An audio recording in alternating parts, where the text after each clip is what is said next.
I'm Levi, and this I'm is Ray Ray. And we are here. We are back for Combine Day 3. First day 3 ever. It's the first day 3 of, I think, any draft in the MOS, or any tryouts in the MOS like literally history. ever. But just like we did last time, before we want to, get into the Combine, I want to quickly thank Cardinal McCloskey Charter School for letting us be here, letting us use this gym, letting us have this space for, all the kids to play and have a safe environment for us to play so we don't have to be out on the streets. Not just the gym, but the entire facility. Like they've allowed us to use every inch of it. I would also like to thank Pepsi and Lay's for sponsoring us as well because, they give us a lot of these free drinks, these free chips, but it's not only just that, I love that they're able to see the vision that we have and the commitment and the determination that we have for this program. So I'm so appreciative that they're able to, give us these resources that can help us. Yeah, limitless resources. And then I would like to thank the school's principal once again, Marianne DeVivio. She's very new to the school. We've been here a bit longer than she has, but as soon as she was introduced to our organization, she stepped up. She decided, I have the money, I'm gonna help you guys. I'm gonna sponsor you guys. I'm gonna provide you with whatever you need. A new net system if necessary, new shirts, we're getting dry fits this season. Just anything we need, she said, we can go to her and she'll always have a helping hand. And we love that about her. And of course, we would also like to thank our dear friends, the Oyate Group, and their founder, Tomas Ramos, because they've just always had long-time support for our program and long-time support for our founder, Victor Matos. So once again, just a big thank you to everyone. And I'm just so grateful that there's so many different types of companies and brands and, nonprofit organizations that are helping our nonprofit organization. Yeah. That means a lot. So we appreciate everyone. Yeah. But how are we feeling? I mean, day 3 for the Combine. I mean, how are we feeling, Ray? Yeah, I mean, I don't know. There's been so many different people here. Like on the first Combine, we were like, oh my God, there's an abundance of liberos, and we were noticing a lack in setters. But then our combines were on different days, so then I come in the next day for my Combine, and I'm like, yo, everybody's trying out as a setter, and we had a lot of defense, but not a lot of liberos per se. We had more DSs or just people that weren't comfortable hitting yet. And I'm excited to see this group. This is almost an entirely brand new group. Yeah. I think about 85% of this group has never been to MOS before. So it's exciting to see. I'm honestly kind of nervous. I want to see. Right, I'm ready to see their skills and see what they're able to show off. I mean, I'm interested. I'm very excited to see this new group. It's so nice to see new and refreshing faces. I do like to see all the veterans that come back and return, but it is nice to see the volleyball world grow slowly and slowly. When I was a lot of these kids' age, the volleyball world was so small and you barely knew anybody. Yeah. So now when I came to MOS over a year ago, I saw so many familiar faces and I'm like, oh. So to see new faces is very refreshing and nice. And like you said, it's a lot of different positions. I was asking, me and Ray were actually asking some of the kids, while we were waiting to start, we were what do you guys play and asking them so where do you guys come from, this, that, and I heard so many different positions. I was wow, it's a big variety. And I don't know if you guys noticed, but there are a lot of girls here today. It's very nice because we were very, very lacking on girls. We had barely any girls, and it's a co-ed league. We need to keep it even, so. Yeah, I'm excited honestly for the new girls. I hope that we can develop them into more than just liberos. Yeah, I feel girls are always the ones that they're always looked at as, defense, this, that. And it's you can be a girl and be a hitter. You can be a girl and be a setter. You can play in the front row. It doesn't mean you have to stay in the back row. Look at you. You were outside. You still can hit outside. It hasn't changed, you guys. Before she was a lipstick, it was outside. I'm excited for the girls. I hope that, they're open at least to the versatility. I was open. I'm not gonna lie, I'm interested in 96 with the blonde hair because she has a volleyball shirt on. Oh yeah, I noticed that. So it makes me think she's already played before. I'm just interested in her hair. I love it. Yeah, I also love her hair. I have a feeling, I'm gonna guess lib. I'm gonna say if she's not a lib, she might be a setter. Yeah, probably either a lib or a setter. I have that vibe of her. I mean, the knee pads always say something to me, yes. That fit. So I kind of feel they might be. The only thing that's giving me front row is the shoes. She's wearing Under Armour, the high top ones. Front row players love that ankle support. I agree with you. I think that she's giving me a front row vibe. I hope you guys are able to see our coaches up there. We have all our beautiful faces. These are actually a lot of different faces than we did have last More coaches time. are at this Combine, as they should. Yeah, we have Coach Natasha here. coach for All Stars, I'm pretty sure. Natasha's a vet. She's been here forever. Yeah, she's been here. Oh my God, I think she was a player before she was a coach, right? Yeah, and she's always had like superstar teams. And then we obviously have Coach Donna, head coach of Phantoms. I mean, you know, Donna's always looking for people to get on her team. I mean, Donna's always looking for vibes. Yeah. She's looking for a good vibe. and I feel like with their team, they're always trying to develop the younger generation. Yes. So And look how far it took them last season. exactly. So I feel like that they're very much looking for, you know, some new players, especially, you know, the ones here since they're all new, and they're younger, Yeah. to take on their team. We also have Coach Jordan up there for archers, and we also have Coach Smetty. They're both actually on the same team. Yeah. That's a new team. This is not Coach Smetty's first season coaching, but she came back after a few seasons. And then we also have Coach Jeffrey, who is, I believe, the assistant coach for All Stars, if I'm Yeah. correct. Yeah. So I kind of like that the coaches are, you know, all grouped together. Yeah, and Coach Leah next to Oh yeah, Donna. Coach Leah as well. think they're all She is together. the team leader for Pink Panthers. And then we have some coaches behind the scenes right now. We'll get into that another day. But we have Coach Billy sitting at the front. You probably saw him earlier. Yeah. Coach Ruben is running the floor. He's so good at that. No, I don't know how he yeah, does it. he's really good at like taking control of like the whole, I guess, court and like being able to make sure that Yeah. the kids are running the drills. Like, He's good at the right commanding way. an audience. I 100% agree. And then we also have Coach Jason. You really can't see him right now. I think he's in our office, but he's also here watching. You know, He's right there. or he's on my left. So yeah, he's also here watching. He is the Yeah. head coach of Pink Panthers. And then assistant coach for Pink Panthers is Coach Cyril. He is manning, you know, the whole live stream. Yeah, He's the reason why you can see us right now. He's part of the host team. He's assistant coach, and he does a lot. So Yeah. a lot of these coaches actually do a lot to, you know, go into that. You know, we always talk about our family, and we were talking about that. The founder, Victor Matos, was talking about, you know, to the new kids because they're not familiar with how Yeah. MOS works. Like, you know, how we're one family, one team, and how it's not only the coaches putting in effort, putting in that work, it's also the players too. Yeah. He was talking about us as the host team, like, we all have to put in that work, and, you know, we all volunteer here. It's not like, you know, we're getting a paycheck or anything. We come here out of the kindness of our hearts, and, you know, we want to see the community grow. That's the whole purpose of us being here. So, you know. Yeah, and a lot of these coaches used to be players, so they were putting in Exactly. the same amount of effort as players. Like us, like if we have the opportunity to coach next year, like we'll be able to say like, hey, I've been volunteering the entire time. Like I've been here early in the morning just Yeah. to come and help out since before I had this position. And I talked about it last week, you know, I'm watching, I'm looking, because I have been in the works behind the scenes trying to hopefully become a team leader at least next season. And I'm watching, I promise that I'm watching. I know this is still a season where I am playing, but I am very interested to see Yeah. the talent. The Because, youth. Exactly. You know, these people are still gonna be here when I'm, you know, outgrown, aged out. So, you know, I'm very interested. I think now they're gonna do like, what is that? I don't know, it's considered dynamics. I don't know, that like circle where they do the stretches. They're stretching. They're gonna do arm circles, all those types of things right now. Oh yeah. Also, I mean, we finally hit number 100 today, guys. Oh yeah. Over 100 kids in this program. Crazy.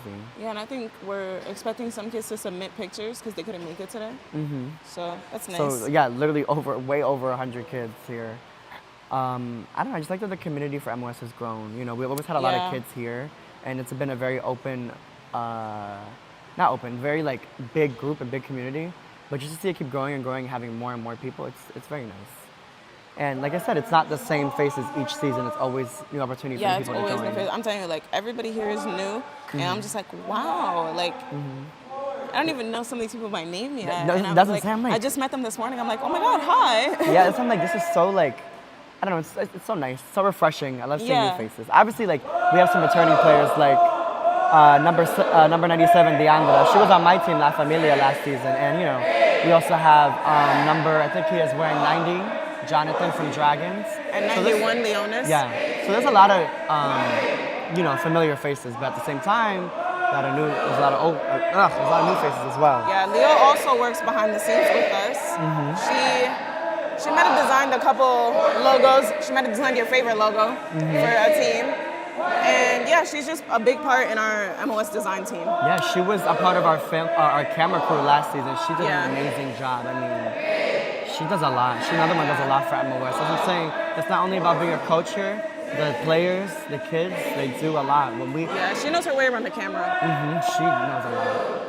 And that's a lot of the things. And it's not, if any of you guys, I assume a lot of people who are watching are the MOS players. If any of you guys want to volunteer, please just let us know. There's always space for more volunteer work. There's always space for people to, learn new things. Because I feel like not only are you volunteering, it's making you feel good because, you're helping out, you're doing something out of the kindness of your heart. You're also learning. You're learning new things. I feel like we've learned so much just commentating here and, experimenting with all the equipment and all those types of things. I feel like we learned so much just being here. So. Yeah. It's a lot about education with MOS. We've always learned so much. It really is about the education. Like even sitting here sometimes when we take our intermissions, like we're like bouncing feedback off each other, especially like playing the same position, but also branching out into other positions together. We're just like, wow, like, I don't know what I could do to improve here. I don't know. And then like us just being able to observe each other on film, off film. It's awesome to be able to sit as a group, see each other so often and be like, hey, I want to help you. Exactly. And I love that. I feel like it shows like how open we are to hearing each other's advice and criticism because it's never a negative thing. When we're critiquing each other, it's so we can see each other grow and become bigger. We just want what's best for each other at the end of the day. So that's just the best thing I like about being here, honestly. But yeah, I'm still like so like in awe of the new faces. Like I know we keep talking about it, but I really am in awe. Like this is actually wild to me. Like I am so happy to see so many new faces. I can't wait. I can't wait to see them like play and see what positions all these kids play. Like I can't wait to see some new setters. I heard there are so many new setters here today. I'm just so excited. Number 82, I think she said she's trying out as a setter. I'm not sure who else. I'm hoping Leo tries out as a setter, number 91. She used to be a setter in high school, but after coming to MLS, she switched to libero outside. Well, honestly, she plays everything. But I want to see her try more things. Yeah, I want to see her try setter. I don't know if you guys remember, but last week, Ray Ray, she was setting. I mean, she was setting amazing on that court. Thank you. And I feel like, it was definitely that you block a connection because you were setting good, Tiny was setting good, Kenneth was setting good. I'm like, Yeah. that connection there. But I just want another thing like I talked about last week. I just want people to be open to trying new positions and things out. Like number 87 is a great example, Fiona. I mean, she plays literally everything. There's not one position she doesn't play. Yeah. I think the only thing she doesn't play is middle, but I've seen her play outside, I've seen her play right, I've seen her play lib, I've seen And her she'll play play setter. it. She'll play it if you put her there. Like, no, and Fiona's she'll so good play at everything. good, yeah. So I want like to see like how that will translate and how that will look with all the players, 'Cause I told them, I said, you guys are trying out, is this one position? But what you told them, maybe you might not play that position during the season. Yeah. And I just want to see like how they're gonna do during these drills and how they're gonna respond in this type of sense. Yeah. And I think sorry. No. But no, I actually wasn't gonna say anything important. I was gonna say my favorite thing to look at sitting up here is people's shoes. People have the cutest shoes ever. Low-key. Like I'm staring at Deandra right now. She has new KDs. They are so And cute. they're so cute. And then I just saw Aaliyah with the cutest shoes ever. Where is she? They're so cute. Guys, I love your shoes. Speaking of shoes, I mean, that's another thing that we are gonna get. We might possibly be getting for our season is the gear, the new setup, the new everything. Yeah. We might be getting new. I already know we're getting new knee pads. We're getting new dry fit shirts, And like Ray Ray said. shorts. New shorts. Oh my God, it's gonna be amazing. We also might be getting new shoes. So just be on the lookout. Like, see all these nice shoes now. Wait till the season starts. Imagine we get shoes for each team. That would be amazing. Yeah. Imagine Phantom shoes, Wolfpack shoes, jogging shoes. Come on. Maybe not this season, but it's in the works, guys. Yeah, It's in the works. yeah. So that is super exciting. I feel like there's so much to come for MOS. I mean, I feel like we're really only beginning. Like, the organization has been here for so many years, but I feel like we're really just now starting and we're really getting like more involved. So I'm This is super really like excited. our come up. This is come up season. Yeah. But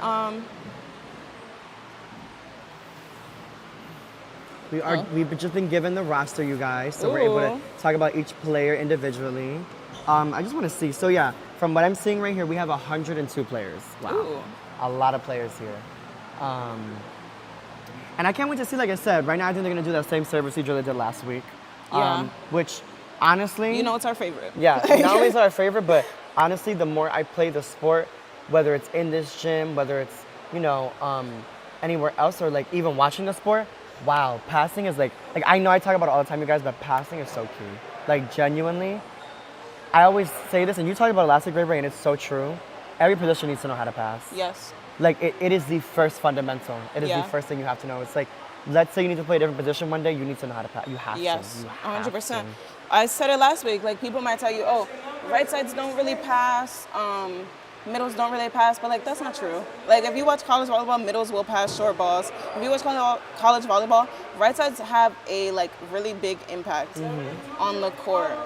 Yeah, seriously. Especially like, but even in this gym, I feel there are some really good right sides that have big If you impacts. look at Coach Raymond, he typically plays right side, and you'll see, like, you can see his dominance on the court. Like, it'll just, if anything, you'll see the outside passing less than him because he understands that, like, he's the last person to probably get set on the court when he's being back row outside. So back row outside, back row right side. So he will have that dominance, that assertiveness, take the ball unless the lib takes it, and then that way every hitter is still available. Not only that, he started up as a lib, so yeah, he's Oh, a right yeah. side, but he can pass.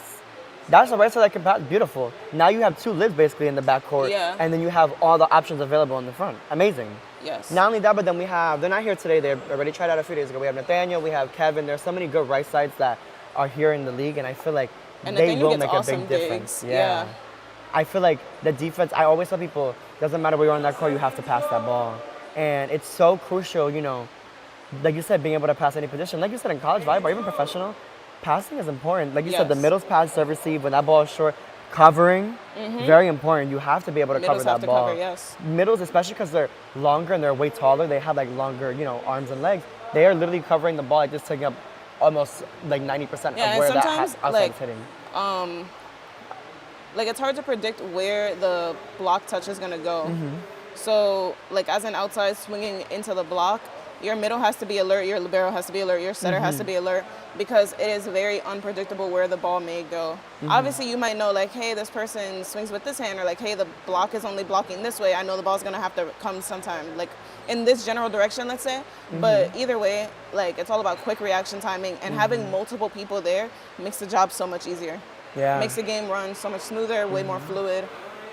And that's why I love that we have so many new players. I want them to learn like that, this new generation of vibe. I'm putting it in quotes because it's really how it's always been. But I want them Yeah. to learn all like the fundamentals because you can play the sport, but we run a 5-1 here. We either run a 6-2. We don't run the 4-2s that are typically ran in high school or like Yeah. anywhere else. So you want to be able to teach all the kids these new like skills and like. I don't want to say the basics, but like it will be the things that will become the basics when they start playing, like covering. Like, when it's like a perfect cover, it's literally a circle. It looks beautiful. When you see like a team, everyone being in the right spot, it is literally a perfect circle, and it just looks beautiful. And everyone's in that right spot. A lot of these people that are new, they don't know about all that. They're not used to covering. They're not used to doing any of that because, they play in high school. It's not that many blockers. Who's Yeah. blocking the ball in high school, honestly? So they're gonna be learning a lot of these new, Especially skills on and like new girls tricks. teams. Girls are typically like undersized hitters in high school. I was an undersized hitter. I got a couple block touches here and there, but Yeah, but it's not used to like yeah. being able to. And also we block. play on a higher net because it's a co-ed league, so it's a little bit higher than women's net. So it's a little harder to adjust also.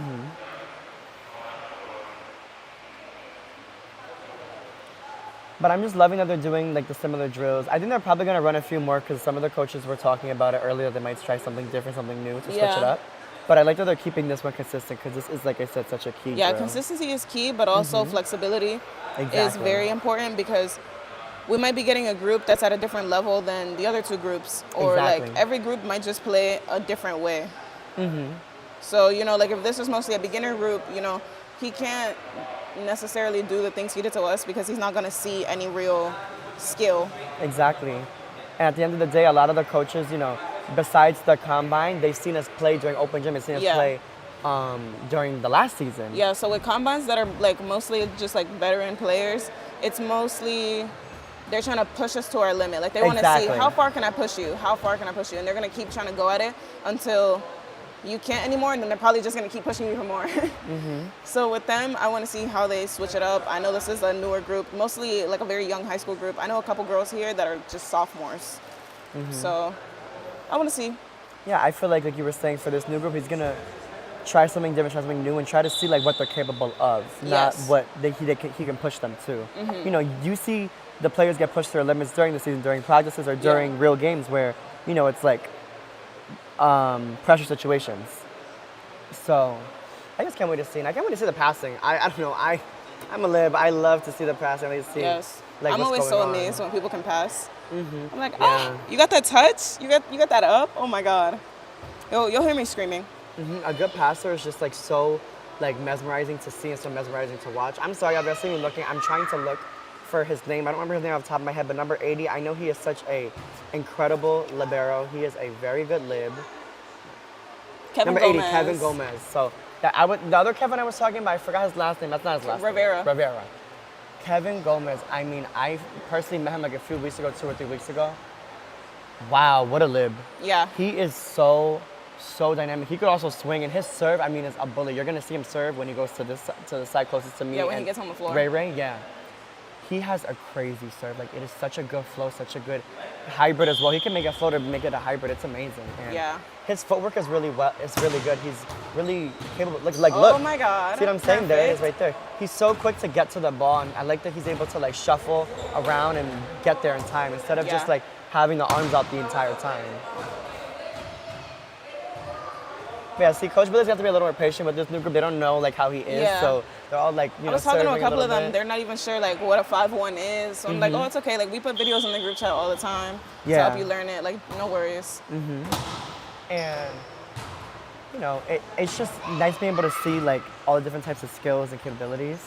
And like you were saying, this is all new to some of them. 5-1's new. All these positions are new to some of these people, so they're gonna have to get used to it and adjust to it. Because I mean, listen, when I was in high school and I was only accustomed to a 4-2, I didn't even know what a 5-1 was. I ran a 6-2 before 5-1.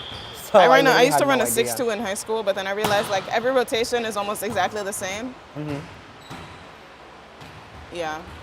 Every rotation is the same. There's just like, I don't know, there's just like worrying about where the setter is. Yeah, every rotation is the same except the setter, I think, goes into the front row. And Yeah. a 6-2, setter stays in the back, you always have 3 hitters. Yeah, I mean, yeah, we could briefly explain it. So in a 5-1, Yeah, actually. basically, you're good.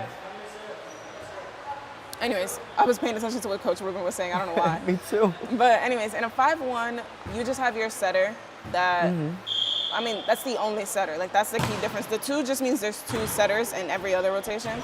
So that's really what's important. You have 1 setter in a 5-1. Pay attention to where they are because they'll be setting front and back row. In a 6-2, what changes, well, like the definition would be 6 attackers, 2 setters. So what that means is your back row setter is the main setter right now. Your front row setter is playing right side. They are only hitting from opposite. They are not setting at all. Your back row setter is the one in charge of that. Yeah, and it's interchangeable now that you're talking about it because during my season of high school, the way they did it, instead of having, like what you said, a typical 6-2 is just gonna have the 2 setters stay in all game. But what they do sometimes to adjust to it, and they might do that here actually in the league if we do run 6-2s, Oh, they'll is that sub in an actual they'll right sub side. in an actual right Yeah, side. yeah, And I've seen people that. are probably wondering, oh my God, but why do you do that? Sometimes, the setter that's in the back row, they might not be as productive in the front row as the actual right side. So that's when they get the other setter to come in. Because remember, the setter can't sub in and then sub back in and sub back out. Or sub out and sub back in. So that's the thing. It's like you sub them out, you get a right side that can actually swing, and then you have another setter. Or vice versa, So they're very similar. And it is almost the same thing. You literally just have two setters in the other one. And then a 4-2 is pretty much yeah. the exact same thing as a 6-2, but your front row setter is setting. So there's only 4 attackers because your back row setter is just playing defense. So yeah, that's that pretty much sums it up. And typically in a 4-2, it's different for every team. Yeah. The setter will set from the middle instead of the right side. Oh yeah, for like, yeah, I've seen that. I've seen a lot of high schools do that. Typically girls teams because they don't really ever have middles. So they'll have the setter set from the middle and then their quote unquote middle will hit from right side. So technically they really don't have a middle, they have a right side. Yeah. And then they'll just solo block. But that's usually for like really tall setters, like setters that are really tall. Oh no, I mean like everybody in the front row solo blocks, like from Yeah. wherever Oh yeah, they're yeah, hitting yeah, from. yeah. But that's why, we don't really do that 4-2 here at MOS because it's co-ed, so it's not like you're only going against girls or only going against guys. You can't really get away with doing that because it's not only a girl thing in high school, and 4-2s are running boys teams too. It's just like here, there is different variety of skill levels, so some people play at college level, some people play at high school level. You have to be prepared for both. Yeah. And see, they're running those drills just a tiny bit differently. They only have. I just oh, no, there love are three. communicating. I love that. Yeah, you still right? Bro, she was like, oh, did you want me to get shorts? And he was like, yeah, please, actually. Oh my God, love it, love it. And I love that. They don't even know each other. I was gonna just say they don't even know each other. These are two brand new players, Kevin and number 82. I'm looking for her name right now. Madison. Oh, that's such a pretty name. Yeah, Madison. she goes to South Bronx, I think. And I have a lot of faith in her. I don't know. She Yeah. gives me a good energy. I like a good I positive have faith energy. in anyone wearing pink sleeves. Yeah, seriously. But you see, even if she messes up the pass, she smiles it out, boom, she's ready to pass it. Yeah. I like that energy. That positivity is what you need when you're on that court. But I feel like what's going to be really crucial and key for right now, I think, honestly, a lot of these kids have the skill, and a lot of these new players are going to have the skill. It's more like the communication, the trust within one another. I Yeah. think that's what differentiates a lot of the veterans from the newer players or from the players who play in high school. It's not a lot of communication. A lot of us here, we're very heavy on communication because you can be a superstar, be the best player ever, but it's very key to be able to communicate and talk to each other so you know, like, oh, who's getting this, who's getting that, is that my ball, is that your ball? And look, they just switched passing positions so they're able to, adjust better, number 82, number 81. So Yeah, I know they they're played able to together in high switch. school. But Yeah, it's better so they that's good. switched, so then they're able to be more comfortable at a different position. Yeah, that's what I was gonna say. Comfortability, hey, I think you do this better than me. Like, can you just cover me right here? And even we do that. Like me and Levi do that all the time. Not necessarily to each other because we don't really ever Yeah, need we to don't cover really- each other. yeah. But normally, we'll be passing next to, let's say, just an outside, for instance, who isn't too dominant in the back row.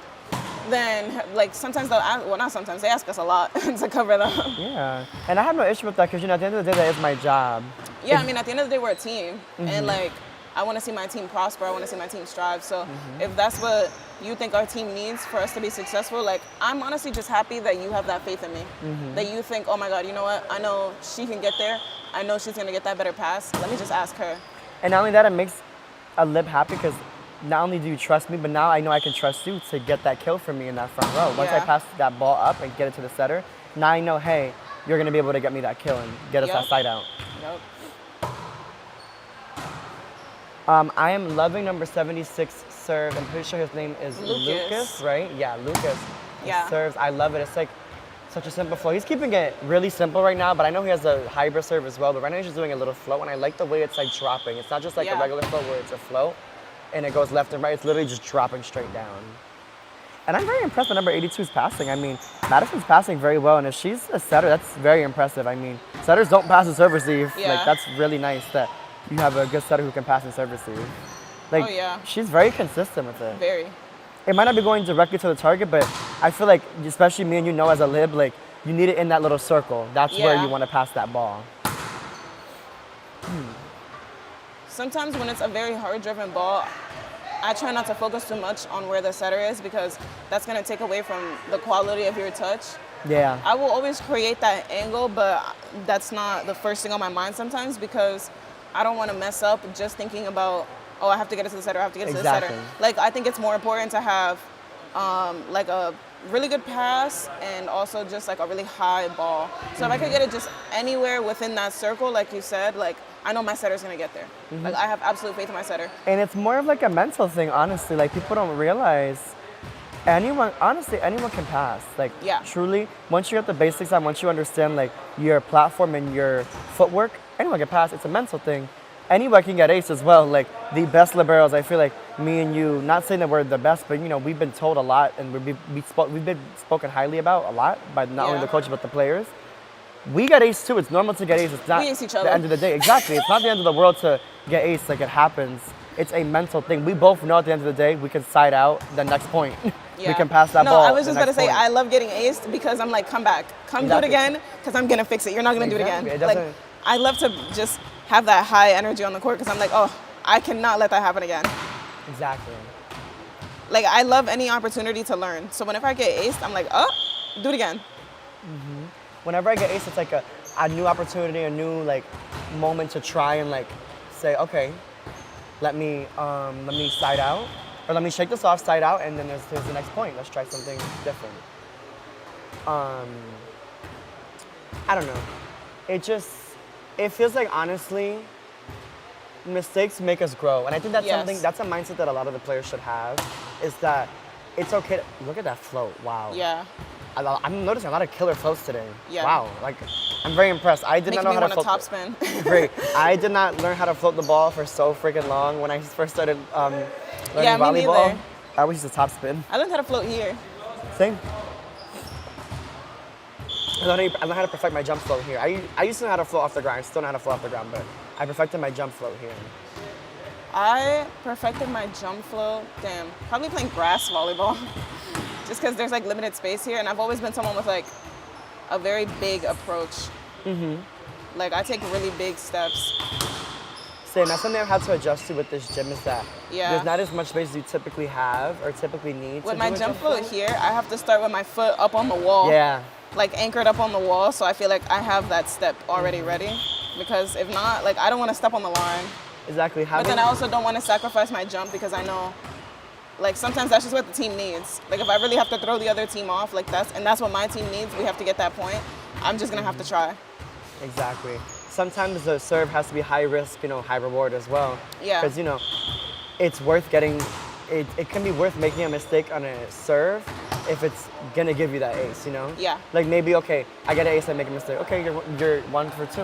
You still got an ace. Yeah. Didn't really make an error because you got an ace already. Yeah, you got a point. Any point counts. And then from there, you become more consistent, you learn more, Yes. boom. Now you can actually perfect that serve, and now it's not high risk, high reward, it's just a good rewarding serve. Yeah. I'm so excited for the girls here that come from like a high school, like one whole high school team, because I know that MOS, like the season is gonna last the entire summer. So as soon as this season ends, they're gonna go into high school and they're gonna be like, hey, we've been playing together all summer. And it builds chemistry and trust between those Yes, players. like I'm so excited. I hope they come back and tell us all about it. Yes, oh my God, I hope we hear them next season talking about, oh, this is what happened during the high school season. Yeah. And like how MOS could have helped them and changed them Yeah. to become better players. Because it definitely helped my high school. Like, we all signed up for Blue Chips together my senior year, and it was so much fun. And I just feel like it really did build that chemistry. Like, that's pretty much it. Like, yeah, we just had such good chemistry that we were just like, oh my, like I see you all the time now. Like, not only do we practice every day, but I also see you on weekends, and we play volleyball for fun over there. So it's like you always had like that place to play in that environment. And it- also just like a variety of coaching staff. Like yeah. not only do you have your same one coach from high school, but like now you get to come here and you're getting coached by like 20 different coaches. And sometimes even just players. Like me and Levi, we love to give advice out to veterans, Yes, to newbies, yes. to anybody. I give everyone advice. Even Exactly. I mean, we exchange advice on our own. I already told you that. Like we love to, give each other feedback. Like sometimes if me and Levi are playing on a team together, I'll tell him like, hey, you could have held your platform a little bit longer or something. Or he'll tell me like, take a bigger step. Like simple things like that, it helps not only build chemistry with players, but build trust, and it just also shows like we are going to be here, like I said, for each other all the Yeah. time. It doesn't matter what position we're playing. Typically if we're on the same team, I'm either playing outside and she's playing lib, or it could be roles reverse. Yeah, or we just like switch every set. But it's good. It's good that we're able to trust each other and talk to each other and be able to just, like I said, take that criticism. Whether or not we both know, if we like, or whether or not we want the criticism or not, we just know that it's for the best of one another. And it just shows like, hey, we're cool, we're friends, and I know you're gonna be there for me even if I'm having a really bad day. you know? Yeah. So that's something that I love about like this whole environment, is that we're able to just criticize and give each other that advice that we need on the court. Yeah, because sometimes when you're making those mistakes, you're doing them subconsciously. Like you don't even realize that sometimes you just don't realize that you're making the mistakes or that you're lacking in a certain skill. So having someone tell you like, hey, by the way, I really think you made that mistake because you didn't implement this, then that's gonna make you be like, oh my God, thank you. Like I actually Exactly. had no idea. And it's like at the end of the day, whether I think I'm the best, whether I think I'm the worst, whether I have a lot of skill, what a great pal, the 77, by the way. I always want to become better, and it's like, it doesn't matter what skill level you are, if you're giving me advice, I want to hear it. And it's Yeah. like, for you, like I know we're at such a similar level. We're both such great liberos. I want to be able to gain that advice from you. And the same thing for a lot of the players here. When I wasn't as good, a lot of the coaches, or even, like I said, some previous players from previous season, they would give me so much advice about, passing and defense. Same thing when it came to hitting. Like I've been talking about how I do want to become a better hitter and become more efficient. I take advice from the players, and I take advice a lot from the coaches as well, because they're more experienced in that department. Yeah. So don't ever feel afraid to come up to me or come up to Ray Ray, because we will give you advice. Just be prepared for it to be very honest. We're not gonna sugarcoat it. We want to be completely honest so you can become the best player you can be. Because I feel like sometimes it is tough love. Like a great example of that is Coach Billy. Coach Billy gives a lot of tough love, but at the end of the day, that is his style of coaching, and it's very effective. I mean, there's a reason why he's won so many championships back to back. Yes. Billy. Yeah, I mean, you might think like, oh my God, he's so tough. He's such a hard coach. Mm-hmm. Like, I don't know. I feel like it can really make you think about like your position and everything. Like he really does make you sit down and be like, hey, like, damn, am I really doing this wrong? But then sometimes like the draft comes around and you're like, oh my God, wait, Billy wants me on his team. And that's because he's giving you all this critique. He's giving you all this advice. He's been looking at you this entire time because he wants to mold you into a better athlete. Exactly. And it just shows like how he always believes the best for his players. And he knows like they are capable of a lot. They're capable of doing a lot of plays on the court and a lot of they're capable of being good people off the court as well. I don't want to say being a good team, but like that is part of it, being good teammates and having that good teamwork on and off the court. So I feel like that's what he's always been looking for. But I feel like at the same time, that's a lot of a coach they're looking for. They want to be able to not only have effective players, but have effective people. Coachable players also. Exactly. Have effective people that are able to be good to their teammates, whether they might not know each other, they might be strangers, maybe they have a disagreement. They're able to work together and still work through differences and work through things, so they're able to still work together in a team and work together as friends. Yeah. It's not only about on the court, it's also about off the court. You always want to be able to communicate and be comfortable with your team. Because if there's no chemistry with you guys outside the court, then how is it going to work, Yeah. You'll never function as just like 6 people on a court. Like you'll never function as just a cluster of positions. Like you have to be able to function, you have to be able to like coexist off the court. Exactly. You can be individual. Yeah. And I feel like a lot of teams were very good at that last season, being able to function together. Maybe not all teams, but that was something that we were really good at doing last season. And it was something we were very effective with. So I feel like with that, it shows like how the league brings people together, and it brings, I guess, like new friendships. It's not only about new skills and new players and new connections with the court and on the court. It's also about new connections off the court, new experiences, new friends that you can make. So I feel like it's a big thing. I feel like that's not really spoken about. I feel like we don't highlight that a lot on the live.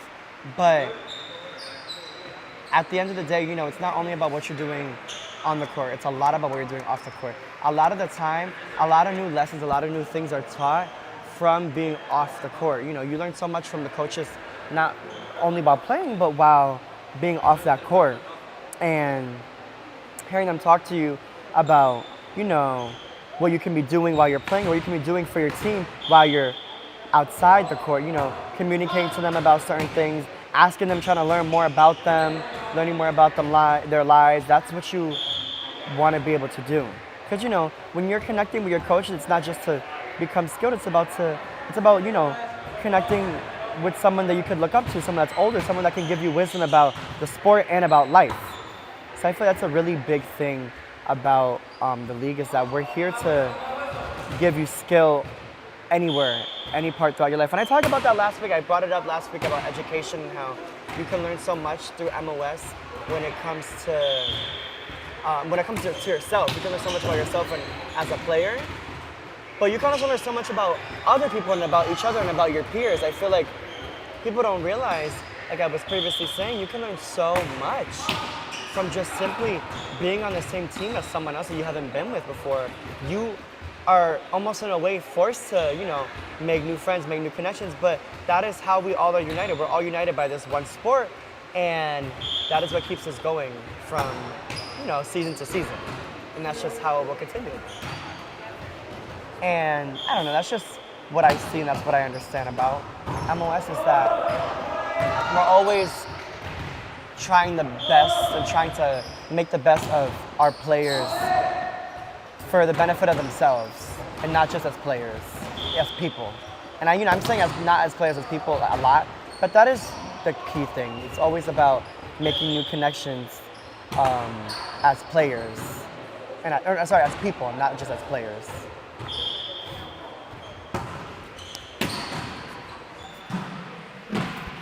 Hey guys! So guys, I am joined with Tiny and Lizbeth now. We're both here. We're both here. They're both here. Right now, Ray Ray is taking her little break. I mean, how are we feeling to be here, you guys? How are we feeling? I want to start with you, right here. I'm excited, mostly because I've seen some of these players before, but a lot of them are new. Yeah. Mostly everybody here is new. Anybody you don't see with an MOS shirt on is new. So this is all just fresh meat. I'm excited mostly because I heard today is mostly setters. And we need setters, so Yeah. I'm mostly excited to see what they have and what they're gonna bring.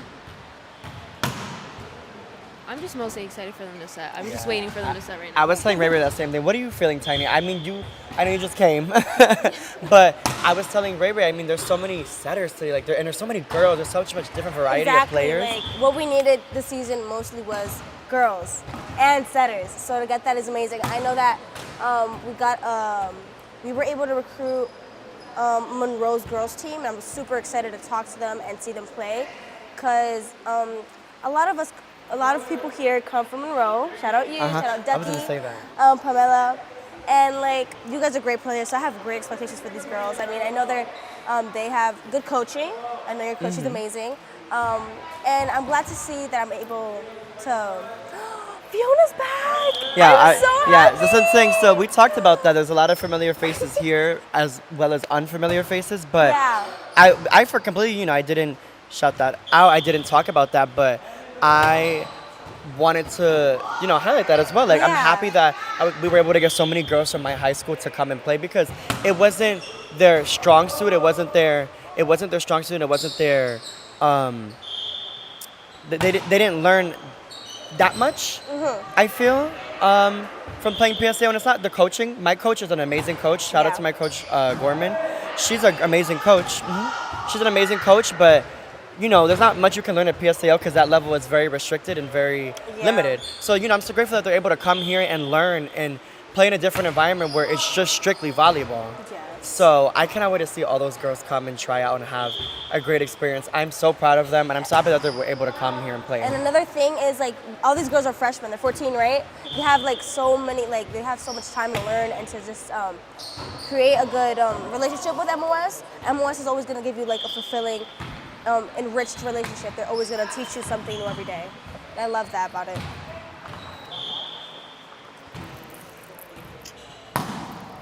Okay. But yeah, I'm very excited to see what these girls can learn from here. I mean, we're getting old. We're going to age out soon.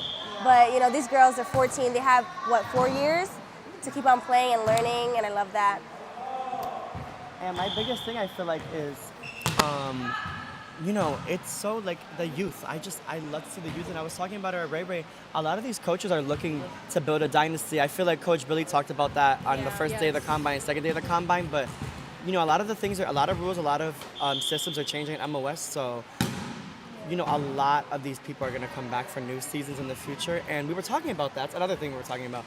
It's so nice to see a lot of the kids come from the same high schools and similar high schools, because they're able to learn and they're able to grow together during the summer and bring that to their school. Exactly. And they can talk about, we got better.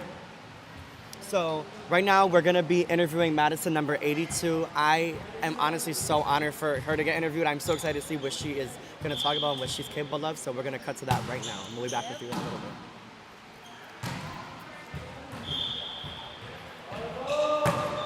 So, hey guys, right now we're here with Madison, number 82. So, hey Madison, how do you feel about the first little workout? I was really nervous at first because, everyone was serving and I haven't really warmed up, but when I got into the flow, I was getting better and better with it and found my, rhythm. Yeah, my rhythm. No, yeah, your serves are really consistent. Your passes are awesome. Tell me about that, because I thought you were a setter, and I know setters don't really play a lot of defense, so where'd we get all this skill from? I've been playing setter since I started volleyball, which was 2 years ago, but I don't know, recently I've kind of been leaning more towards defense because I find it a little more cool and just I want to branch out and find something else, but yeah, I think I want to try out for something more of defense, maybe libero.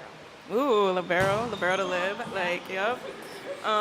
That's so funny because I'm trying to try it as a setter. Really? Yeah, well, mostly live, but backup position.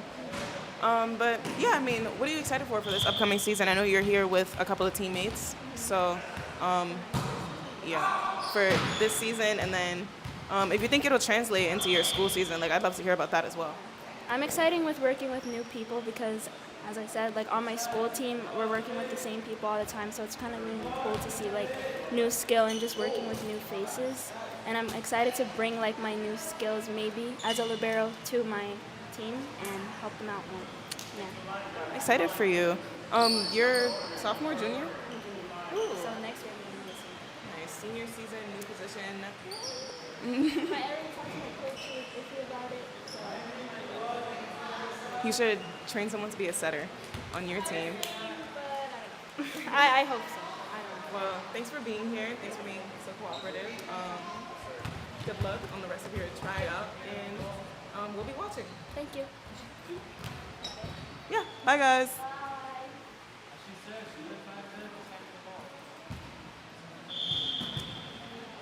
Okay, so they're still doing servicing, I think. They're still this is what, the second, third group? Yeah, this is the second group. This is the same drill. Yeah. I think they're just mostly focused on receiving and Target serving. yeah, right. target They're serving. supposed to serve to the person right in front of them. Yeah. Which a lot of people struggle with, so what you're seeing now is completely normal. We have some new people. I mean, one thing I love about Amos is we have a variety of people in different levels. You know Yeah, what I we mean? always strive to look for someone new. Yeah. And So not you- only that, no, finish, Teddy, finish your thought. But not only that, it's the new people. I was telling Ray Ray, it's so nice to see the new faces because they can learn so much more about volleyball. Yes. It's so limiting, I feel, to learn and school league, and I feel like you can't really learn everything about volleyball.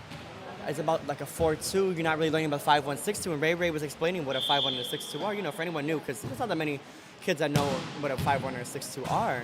So it's good that they're able to learn and find out these new techniques of volleyball. Because I feel like volleyball is looked at such a tiny and underrated. It's very underrated. It's a very underrated sport, especially in New York. But the last one you really think of when you're about to shout out athletic or team sports, you know what I mean? There's something that never really comes to mind. exactly. So I feel like at the end of the day, it's a big culture shift in a way. You're able to see so many different types of levels of play and learn so much about the sport from being here. I completely agree. I feel like seeing new faces is a little more refreshing, mostly because of the fact that we've been playing together for so long that you kind of learn everyone's habits. You learn where they're going to hit at, if they're going to hit short, what they look, They're gonna serve. what they're going to serve, what it looks like when they're about to hit at you. It starts easier to read. being easier to play with these people. So it's a little more refreshing to play against a new person because you don't know anything about how they play. So, with that being said, we're gonna have Ray sent to the floor and actually right now. So, she's gonna continue speaking with you guys from there. We're still gonna be here, we're still observing, we're still watching, but you guys are gonna be joined with Ray. She's gonna be on the floor and just, observing what's going on and seeing what's happening throughout the third day of the combine. So we're gonna hand it off to Ray.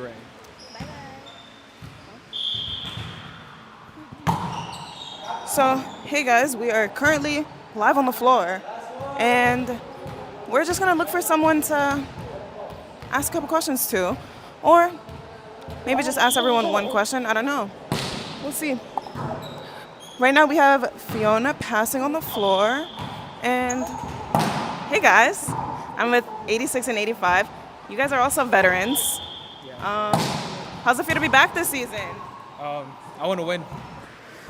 Another championship, another ring? Yeah, well, we lost the first playoffs, but I was in the All Stars team.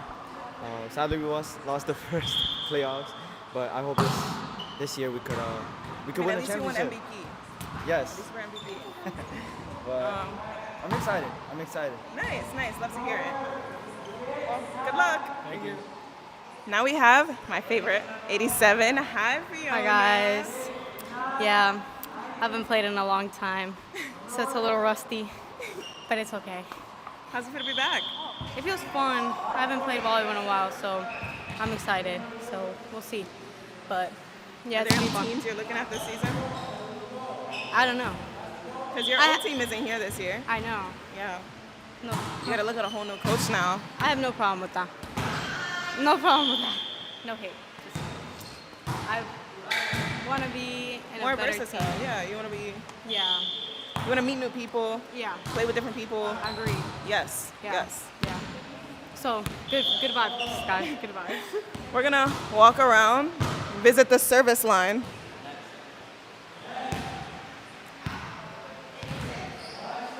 While we're walking there, though, I really want to say I love this drill. I mean, me and Levi talk about it all the time. Anything that has to do with defense, my favorite drill ever, and especially when it comes to serving, because if you can't serve, I mean, you're gonna lose so many points, so many opportunities to make a good play on the ball. And yeah, we're here with. Leonise, hello. Hey, Leo.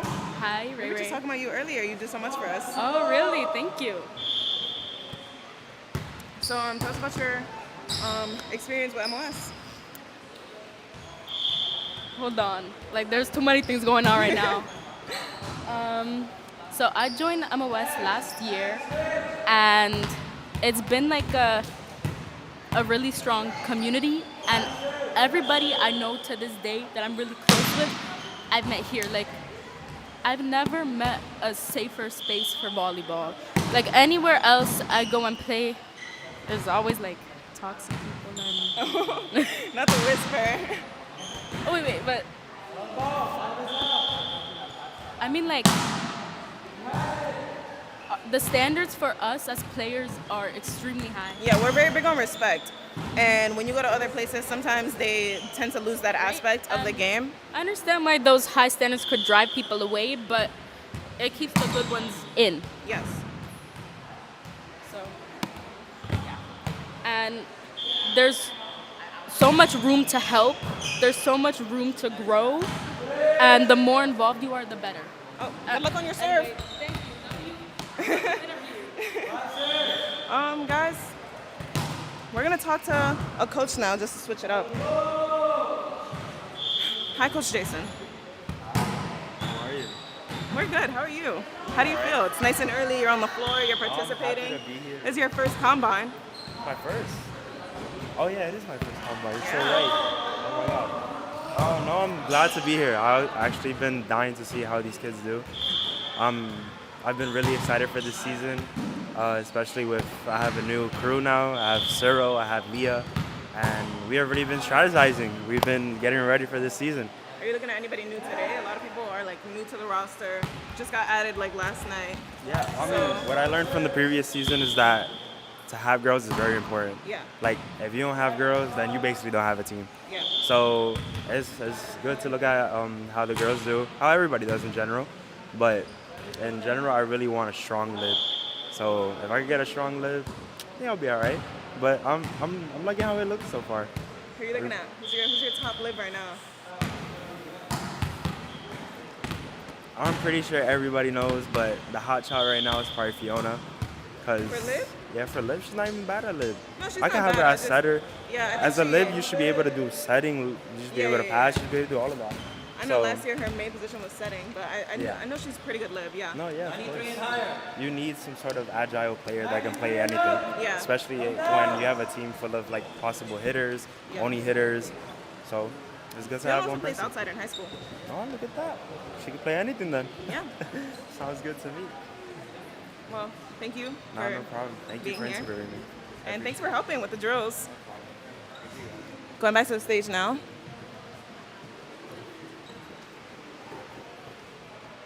I love her hair. Like, I can't get over it. Hey, good luck.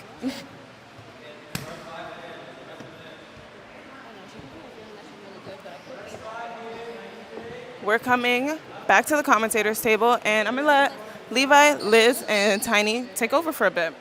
And I'm so grateful. Thank you, Ray Ray. I think she did a wonderful job interviewing. I mean, we saw it. She did a great job. I like that she interviewed. Yeah, I love she interviewed Fiona. I mean, I feel like, especially for a few of us, it's a shock. I'm so glad to see her back. I mean, she's such a star player. I want to see what she brings back from her club. I feel like she was already amazing. She was already amazing in defense, setting, hitting. So I just want to see how much she improved. She looks more defined now. Yeah. Like her skills are more toned. Not only that, it's like she can bring so much to the table as a player and a teammate when you have all that experience with club. I was talking about it with a few of the players who have played in different clubs. It's not about, they're here to play, they're here to obviously get better and learn, but in a sense, they're also here to help other players because, they have experience in this sport that others don't. A lot of the kids here today, they only either have high school experience. This could be their first club they're ever playing for. Yeah. So at the end of the day, people who have played for clubs and, have paid all that money, they're able to bring so much experience to the table and help their teammates become better people and better players. So I cannot wait to see what she brings to the table. I mean, I'm assuming she's going to be a setter this season, and I cannot wait to see her set. I mean, I haven't seen her playing in so long. I can't even imagine to see how much better she's gotten. Yeah, with the amount of times that we've spoken about setting, you can feel the excitement for us to see them set. And I'm not even a setter, and I'm so excited to see them I set. just want to see a girl set. Me too. Because the last two combines, it was mostly guys, which is great. I'm not talking down on them, but I would definitely like to see more girl setters. And since we are co-ed lead, it's important we for us to are have a good ratio.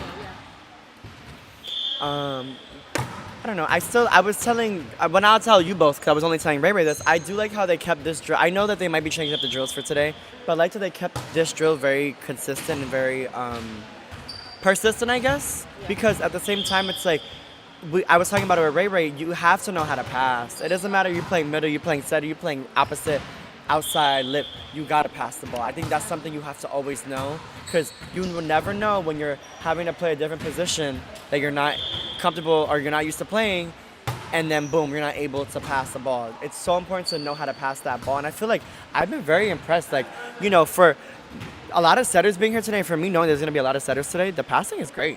The service team is spectacular. They're passing like right on the dime. So I'm very impressed. I think this is a great drill. Not only it works on defense, but it also showcases two skills, serving and defense. I mean, you have to know how to serve to start a game. If you can't serve, another thing. Exactly. You can lose a whole game just to serve, or you can win. You know what I mean? Yeah. Spot serving should definitely be a more important part of the game because I feel like once you notice a weak spot, that's what you should be going over every single serve. Every single serve, you should be targeting one spot that's open, one person that's not receiving as well as the other players. Yeah. You should be trying to aim for that spot. So I feel like this is really important for everyone to just practice. Yeah. And I love what Coach Billy's doing and what Coach Smeddy is also doing is that they're running it in a way where they have two sometimes on position 5 or position 1, and then sometimes they have someone in 6 or someone in 1. They're spreading them out so they're being able to showcase how consistent they are at serving in specific spots. Like both of you were talking about, it is very important to know where you can aim on that court because even if it's a lib, if a lib is not having a good day, you have to exploit that and abuse that lib for that day because at the end of the day, it's like that is who you need to aim at the whole game. They're in their head, they're not playing their best. Aim at them and keep going there. Same thing with outsides. I think we all know this, especially because majority of us are passers or defenders. When we're back behind that service line, we're not aiming at the libs, we're aiming at the outsides. I'm aiming right at 5 or at 1 because I want to put that pressure on the outside who's in 5, who has to go past. Now you have to go up to hit. It's a lot of pressure. Yeah. So this is a very good drill. Usually what you do see is the lib kind of pushing the outside further outside the court just so that they can take their balls because obviously libs know that. Libs know that you're aiming for the outside. It's clear to see. But sometimes you just really have to spot serve right in the middle. Yeah, the middle of the corner, yeah. 10-foot line right there. especially 'Cause I'm short gonna be honest, serves. that messes me up. Yeah. I'm gonna be honest. A short serve is so disruptive because it makes the setter think, oh, especially if you're aiming at the setter, like aiming at 2 or aiming at 3. And if y'all don't know the spots, I can explain them really quick. So the way spots work in volleyball, like position numbers, is basically what number you are is how many rotations you have to serve. So 1 is, okay, they're now serving. 1 is the service, the person who's serving. It's basically back right almost. That's 1. That's the person who's about to serve. 6 is middle back. And it's also, it goes like, I think, what is this? Counterclockwise, yep. So 6 is middle back, which is usually the outside position, the deep outside in 6.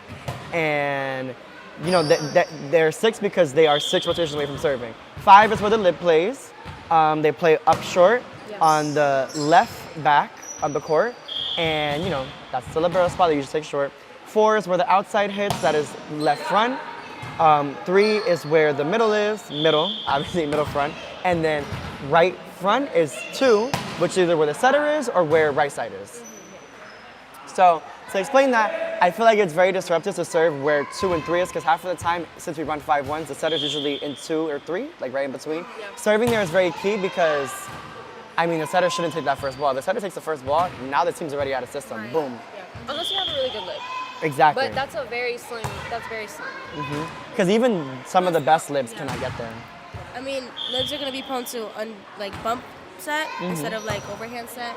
Bump sets are never gonna be as precise and as good as a overhand set. So right when you get that setter's first touch, the whole team is like probably gonna take it easier, maybe a free ball or tip instead of like a really good tap. You know what I mean? It's most of the time out of system, and they will just send it over, unless they have a hitter that's accustomed to doing out of systems. Yes. Yeah. Which I feel like they should be trained more on, because hitting from behind the 10-foot line, it's a little harder because it's more fast-paced. Yeah. Because you have to like run to get after that ball. But I feel like it should be incorporated more into the game, mostly because it just comes in handy. I wanted to talk about number 96, Erica. She has the blonde hair. She has such a nice float serve. I was just watching her. She was going right down that line, and that's a really good serve to have. Like we were just talking about, you know, as a passer, or not even as a passer, just as any player. Like I said, being able to aim at 5 is very disruptive. And then we also have Deandra. You know, she was on my team last year, number 97. Funnily enough, right after 96. She's also, you know, I mean, Deandra's always has such a killer serve. I mean, her serve is so disruptive, and it really gets a lot of teams out of system. Having that serve that gets a team out of system is very key. And I feel like that is what really makes or breaks a game. You have to win the serve and pass game, and winning the serves is how you get that team out of system. And then, oh, now you have a free ball coming over. Now you're gonna get an easy kill. We have them switching right now, so the servers are not gonna go receive and other way around. Yeah, I was just telling Tiny that she looks really light on her feet. Yes. Who? 96. Erica? Yeah, she looks really light on her feet. I saw her like running, and I was like, wow, she looks really light on her feet. And I'm excited to see her pass, because when you're light on your feet, you're fast. You're fat, exactly. I really want to see how fast she is. I'm excited. I was telling Ray, I have a feeling that she's already going to be experienced because she's wearing a volleyball shirt. It looks like she's from a club or something. She looks like she played volleyball for a very long time, like since she was a child. She looks very comfortable, and I've been waiting to see her pass. I'm not going to lie, I've been waiting for her to go back there to pass. I'm dying to see it. I have a feeling, I was telling Ray, I think she's either a lib or she's either a setter. Because if you're fast on your feet, you're a setter. But you also could be a lib. Libs are very fast on their feet. I think she's a lib. She gives the vibe. Lib vibes, exactly. Which is great. Lib's another really good lib. Y'all know I'm biased. I love libs. But I'm very excited to see how she played. I was noticing that same exact thing. So I feel like she's going to be very good in serve receive. Which, I mean, is a lib's dream. I'm glad to see that some outside faces are now joining MOS. I mean, I have my friend, Aaliyah, number 95. I know her since like, I think 2 years ago, we met through another volleyball program who was associated with MOS, no longer is. But I'm really glad to see her because I love playing with her. I mean, she's always willing to learn and stuff. She's a great supporter. Oh my gosh, she's such a great teammate. She's always gonna support you and like celebrate with you. And she's just a great friend. I love playing with her. She's amazing. And I feel like, Tiny, that is such a key thing when we talk about this league, or just honestly volleyball in general, but mainly matters in sports, is like we want those good teammates. We want people that are going to uplift you, who are going to cheer for you, who are going to be excited for you when you're on that court, because whether you're good or bad, if you have bad energy on that court, we're not getting nowhere. Exactly, You can be the best player in the world, but if the energy is bad on the court, you're not going to perform at your best. And also like coachability. Exactly. Like we want players that are willing to learn, willing to take critique or like advice without like feeling some way about it. Yeah. Like we all want to develop each other and grow alongside each other and become the best players we can be. And someone with an open mindset like that is what we need. That goes for like a good player, good teammate, good friend even. And yeah, I feel like we have so many of those here already. Like you, me, Liz, Ray, all of us, we're always willing to learn, willing to try new positions, and I really love that. I mean, you're a lib, you're amazing at lib, but you also play right side. You've also set. What else? You've also. He's also been a middle. Yes, Yeah. yes, actually. I've done it all. But it's also what I was talking about last week, is how, that coachability and that flexibility is very important, because at the end of the day, you might not always you might not always get the position that you want when you're playing on your team, just simply because of, the rules. It's co-ed, it's 3 girls, 3 boys, you gotta abide by that, so you might not be able to play a position that you're typically playing. But being able to be flexible and being able to learn and being able to be coached by your coaches, assistant coach, or team leader is key. If you're able to learn any new position, whether you're a lib, whether you're a middle, and you want to learn how to set or something, or you want to learn how to play outside, it's great because you're able to play multiple things. Exactly. It only helps you and only makes you a better player and a better person too. Yeah, I feel like how diverse we are in skill-wise. Everyone who comes here skill-wise, it's so diverse that I feel like the coaches also learn a skill sometimes too. Yes. It's not just the players, it's also the coaches who are also learning something new. Because, for example, let's say I'm a coach and Tiny walks into the gym and she does something I've never seen before. She's done a serve I've never seen before. She tosses it super high in the air and she hits it with 90 miles per hour. I'd be like, oh my God, teach me how to do that. I want to learn, teach me. So I feel like it's not just the players that are learning, it's also the coaches. Exactly, and it's not only from playing the sport, but also their backgrounds and their cultures, and it's like you're learning more about not only the sport, but people. You're learning about different backgrounds, different histories, and the different types of lives people live, I feel. Yeah, I mean, we have coaches from DR, Puerto Rico. I mean, you've played in all these different countries. You play differently, right? Exactly. I know that in America, we let our lives serve, and like Exactly. overseas, that's not usually the thing. And I feel like that's so cool to like learn, because I mean, there's different versions of everything, you know. And I just love how sports and culture mix. I just love that so much. I mean, if you go to DR and play volleyball, it's such a different vibe. Yes. Like you still get that pleasure, but it's so much more like They're so competitive, Yes. but it's like they're smiling while they do it. Yeah. It's like it's nothing to them. right. And I just love seeing that. I love seeing it. And I feel like that is so great as to why we have so many different types of coaches, because we get to learn different types of style of volleyball and different types of ways that they were learned but they were taught when they were younger. So it helps, the youth in America, or the youth here, learn, a different type of way how to play volleyball. Because like I was talking about previously, every coach's style of coaching is different, but it's There's no one effective. way. Exactly, but it's effective in their way, and it's how their teams are able to get very far, throughout the league. I feel like that's something that you have to realize by yourself. That's something you have to grow to realize, especially growing up playing volleyball, that you can't just play for one coach. I feel like that's why I mostly am looking forward to see what team I'm getting into, because I actually don't know what team I'm getting into. Right. So it's like this feeling of being coached by a new coach and seeing how they do things and how they run things and how they teach you things. I feel like that's one of the most exciting parts about this league, is that you get to play for a new coach almost every season. That's really exciting. I mean, I'm open to any coach. Like, I'm really excited to see. same. I mean, we have I feel like 70% of our board now, our coaching board, is new. So I'm really excited. Yeah. I mean, like, I saw some new Yeah. faces. some of our players last season, they're now coaching. Like, yes, please, thank you. Oh yeah, let me actually quickly shout out. I talked about all the coaches up there right now, but I didn't shout out Ariana. I didn't even see her. Coach Ariana, or team leader Ariana, but still coach. Yes. She is with Coach Billy on Dragon. She is a team leader, and I didn't even realize she was there. I shouted out all the coaches earlier, but I can also shout them out again. Coach Jordan's up there, Coach Donna, Coach Leah, Coach Natasha, and Coach Jeffrey, as well as our founder, Victor Matos. It's so good to have so many different type of coaches, and not only that, have them at different levels. Some coaches play at higher levels, some coaches play at lower levels, but like Liz was saying, they grow with us, because some coaches are still learning the sport just as much as we are, and some coaches are actually teaching one another more about the sport. I feel like one of the coaches who have been playing for so many years, Coach Raymond. I mean, he's played since he was, 5 years old? Playing forever. He's been playing so long, so I feel like he can, he can bring to MOS a different perspective that some other coaches may not have, and he can also, explain to them why he coaches in a certain way. I feel like they're able to bounce ideas off each other, just like how us as players are able to bounce ideas off each other. I feel like I'm like if I end up in a team that's not Dragons, I'm gonna be so scared of them because Billy's an already amazing coach, right? Mm-hmm. Last season, Ariana, she's like a natural teacher. She's a natural coach. Let's say playing open gym with her, she's always gonna want to help you and teach you things and be like, oh, you should position yourself a little closer. Push inwards when the oppo is hitting or something.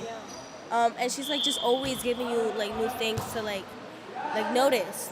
She's always teaching and teaching. And I feel like with Billy's already great teaching or coaching style, she's only gonna add to that. I 100% agree. Yeah, she's been teaching me things since last season's tryouts actually. Last season's tryouts, immediately we were doing hitting lines and I was struggling a little bit, and she came up to me and she was like, hey, so this is what you can do and this is what you can do to fix it. She wasn't a coach back then, she was a player, so she's always been like this. I'm very grateful that she's willing to do that. And I was gonna say that I met her almost, I believe, 2 years ago, and it was before MOS, right before MOS I met her. She is a great person, on and off the court. It's a good friend, she's one of my friends, I hold her very close to me, but she's a very good person as well. On the court she's very competitive, and sometimes you need that competitive energy to get your team up there and get them going, to keep that ball up and keep that ball in play. But like you were saying, she's very similar to Coach Billy's style of coaching, and I feel like she's only gonna add to that team. And like you were saying, she always wants what's best for you. Even last year, when we're obviously competing against each other during the tryouts and we're trying to, show ourselves to the best of our ability, she still was able to help other people and help them with little things or things that they weren't really familiar with. And I feel like that makes her such a good person and a good player. So I cannot wait to see her become, a coach this season. I think she's going to be incredible. Yeah, she's just a good player. Personality. Yeah, and I feel like something that's good about her as well, she's very honest. Yes. She's not going to sugarcoat nothing. And I feel like sometimes people need to understand honesty is what's going to help you grow. It's not, because she's not a harsh person. She's not harsh honesty, it's just truthfulness. She's very truthful, and it's like, very direct. Exactly, you shanked this, or maybe this is that. Hey, let me help you, let's fix this. Same thing with me last season. I had the, honor to play with her last season, and it was great. I was able to play with her and have a really good experience with her during our season. And she was able to teach me so much just as a passer and as a hitter, because I had to hit so much last season. She taught me so much as a hitter. So that's what really inspired me, and honestly made me want to become a hitter this season. So that's why, I'm an outside/libero this season. Yeah, seeing everyone last season, honestly, it inspired me to try and attempt to be an outside again, because I remember coming into tryouts last season and I was super scared. Super scared. I hit 2 balls and I was like, you know what, I'm going to try out as a lib. This year I'm so much more comfortable, mostly because of the coaches. I feel comfortable around the coaches because it's just easier now. You get very comfortable and very familiar with the coaches because they're just trying to teach you how to play the game. And they're trying to teach you how to grow as a person as well, not just as a player, a person. Yeah, and I feel like to highlight Coach Ariana just for a little longer, it's like last season she was that leader that we needed for our team. And not only that, she's so inspirational for girls and for women. I feel like there are not that many female outside hitters. I could ask I could have the whole 102 kids, or 120 kids that we have for our season, and I could guarantee you maybe I could get 5 or 10 girls that are like, oh yeah, I play outside.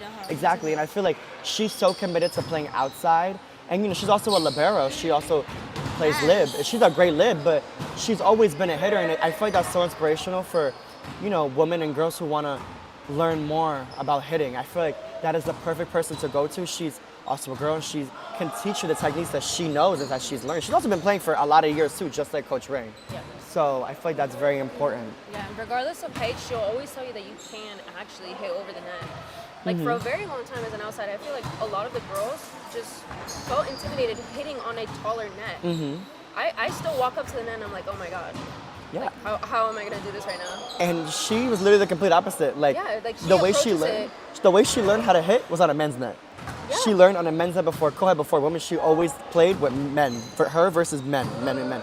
So I feel that's what made her such a good player. Oh, did she change her hair? It's so pretty. Not only that, now that we see her on the court as well, they're doing this drill that they did last week. Coach Billy he changed a little bit. Now he's kind of like tipping the ball, setting free ball. He's not just swinging straight at them. I don't know if you guys remember. It was brutal. Yeah. It was brutal. You guys were both I trying loved out. it, but it was so brutal. But that's what we were talking about. Me and River were talking about how a lot with the newer kids, I think that what he's trying to do and what Coach Rubin is trying to do and what a lot of the coaches are trying to see right now and look at is what they're capable of is like hustle. It's not about pushing them to their limits. I feel like River was talking about, hey, a lot of the veterans are pushed beyond their limits and past their limits because they already know how we play. With the newer kids, it's like, oh, I just want to see what they're capable of, and I want to see that hustle play. I don't want to push them past their limit yet. I just want to see like what they can do. You want to see what they're able to push through during the season or even during practices when there's pressure situations. Yeah. Right now, it's just, I want to see what you're capable of doing and your skills. So I kind of like these taking it slower. Yeah, because it's very clear to see that on the veterans, the people who have played seasons before, the people who have been here for a very long time, they swing a little harder at you and they give you something a little more hard because they know that they can push you. They already know you, they know your personality, they know how far you can go. But with the new kids, I feel like what they're trying, as Levi was saying, they're trying to kind of get a feel of you, Exactly. Like get a feel of what you're capable of, what you'll do, how far you'll go, if you'll hustle for the ball or if you'll just let it drop. I think they're just trying to get a feel for you.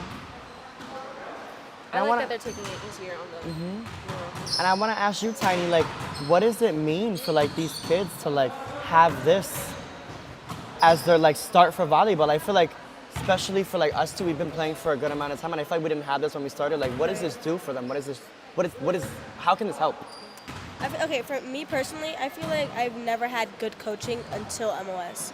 So for these kids to like get that at the start of their journey into volleyball, I'm very happy or like proud that we're able to offer that to them. So I'm just like very excited to see how this is gonna like affect them and how they're gonna grow. But yeah. I talked about that last week with Ray Ray. I was like, it's so key that, I told Ray Ray, I was like, sometimes a lot of people want to feel jealous. They want to feel like, oh, I wish I was able to have what they have. But at the end of the day, it's you want to spread the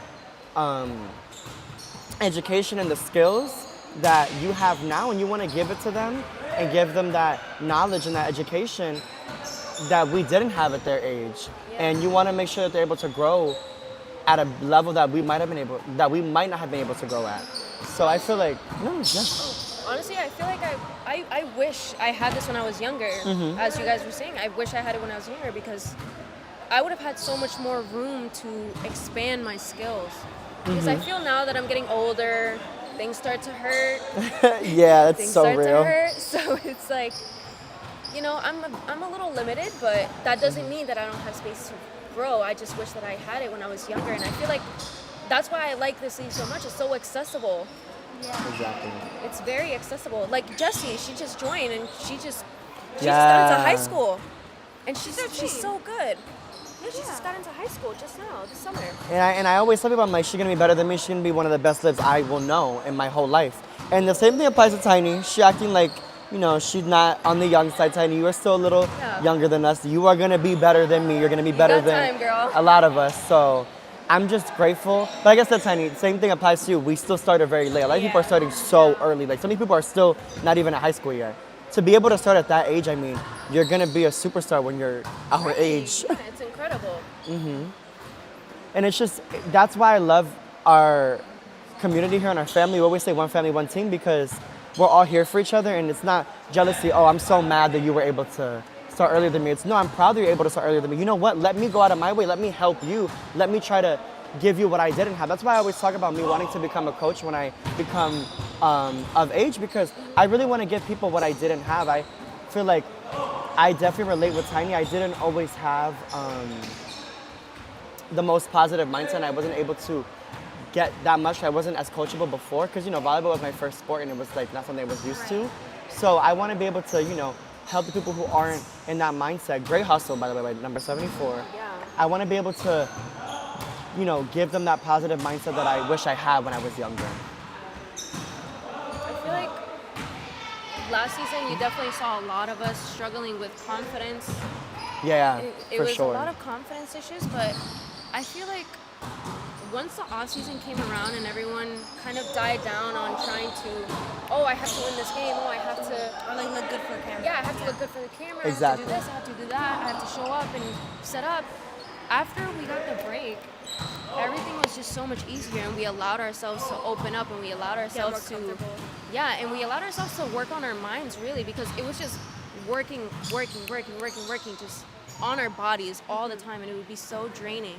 But I feel like after we really, the coaches really took the time to really train your mind, I feel like we just became 10 times better. Okay. And that goes for everyone, Yeah. 10 times better, because you also have to work on your mind. That's very important. Right. It's Good hustle. I tell them all the time, you guys know I say this all the time, it's not about skill. Obviously skill becomes something, but it is a mental game. Everything about this sport is very mental. Yeah. I'm sorry to cut you off, Levi, but right now we're about to interview number 96, Erica. Ray and Luce are going to be interviewing her. We're going to send you off to them, and we'll be right back. Okay, so hey guys, right now we're here with number 96, Erica. Hi. I just want to say I love your hair. Thank you. That's it. Okay, but it's sick. We love it, yeah. So anyways, we're interviewing you. What's it like? First time here. We noticed the volleyball shirt. We want to ask you about that. Also, what's your volleyball history? So I just started playing club this year. I haven't really, I don't know, I didn't really play before. I really wanted to my sophomore year and my freshman year, but I didn't really know about clubs until my junior year, where I did try out for All-Stars. I tried for BBA, that's the shirt, and I still use it because it's a really good shirt, Yeah. Or another would be what are you looking forward to volleyball wise here? What's something you're looking forward to as you try out? What are you expecting from this? Yeah, I just really want more experience because I do want to play college, but I don't really have that much experience. So I feel like MOS is really going to help me gain more experience, especially because it's co-ed. Yeah. I've never played co-ed before. It's fun. Yeah, Very fun. the ball Yeah. is different Yeah. from what I'm used to. But yeah, it's really fun. It's a great learning experience. So I'm excited for you. I'm glad you're here. Good luck today. How do you feel about the drills going on so far? How do you feel like you're doing? What do you think of them? Because the ball is really different. I feel like I'm shanking a lot of passes, and the ball is just I don't know, the ball is really messing me up. Yeah. Yeah. So far, are you interested in any coach? So far that you've seen on the court? I really like Billy. Everyone loves Billy. Because he's just I feel like he's wanting the players to improve. He's making it hard for the player, especially with the drill that's going on right now. I've been seeing on some people he's been hitting at them, spiking down ball. So yeah, I really like seeing that. Okay, well, thanks for being here. Thanks for cooperating for the interview. And good luck today again. Thank you. Hope it goes well. I hope you learned something here. Yeah, I think I will. Bye, guys. die for that, man. Go.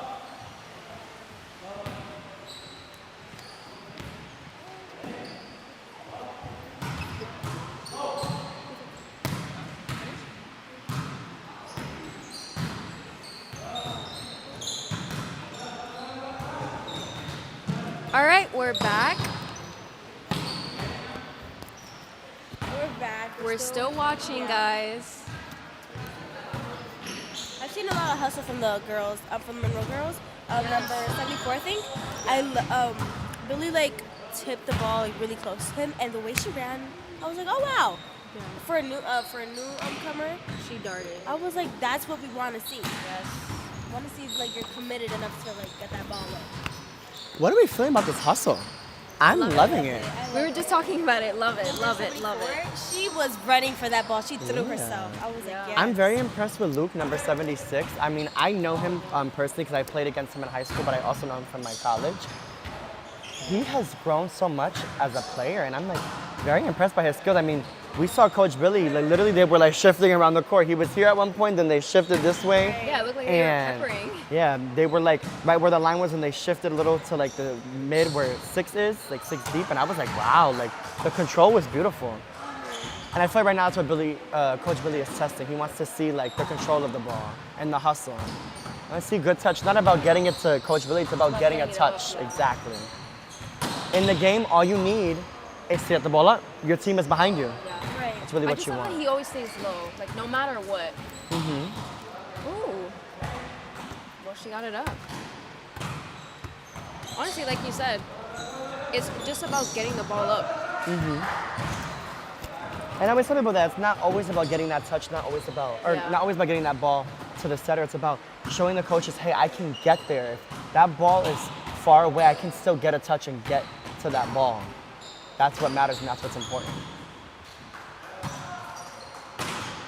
I see that Billy is trying to go a little harder on them, trying to hit at them. Oh yeah. Yeah.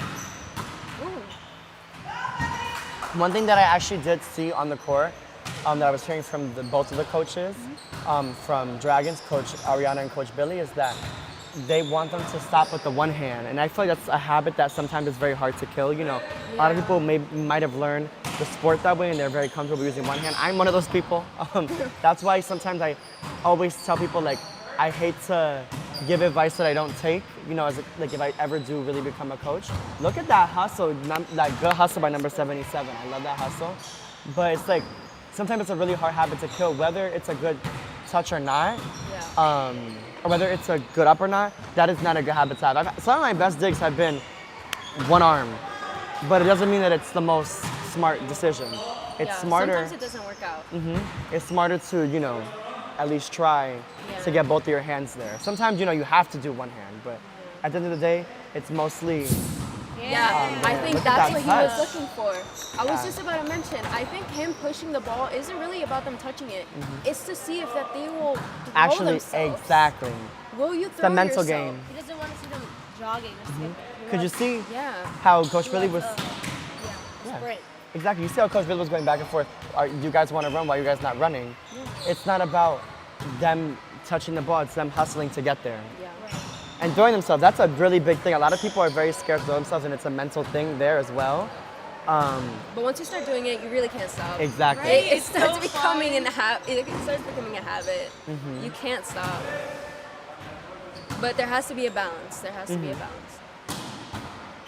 No, but he always impresses me. Like I wasn't expecting him to get the ball, mostly because he's throwing it all the way across the court.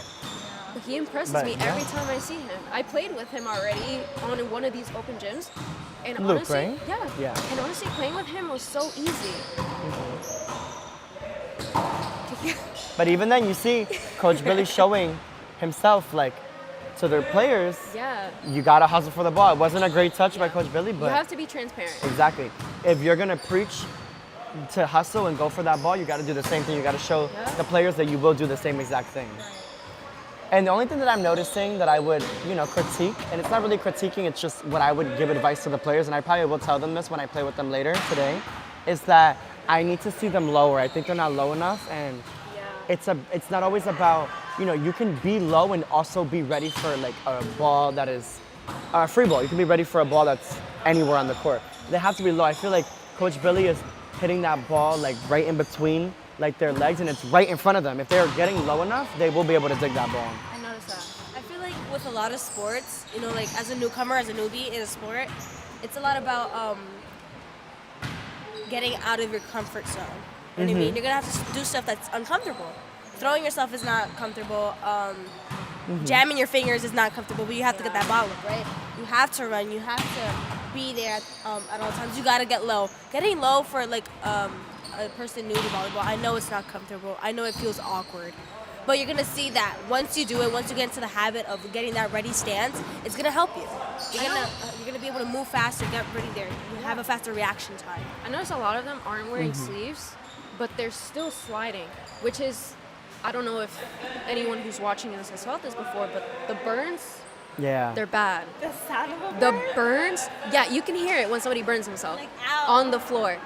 So the burns that they're getting right now, it just shows me the commitment that they're putting into the sport.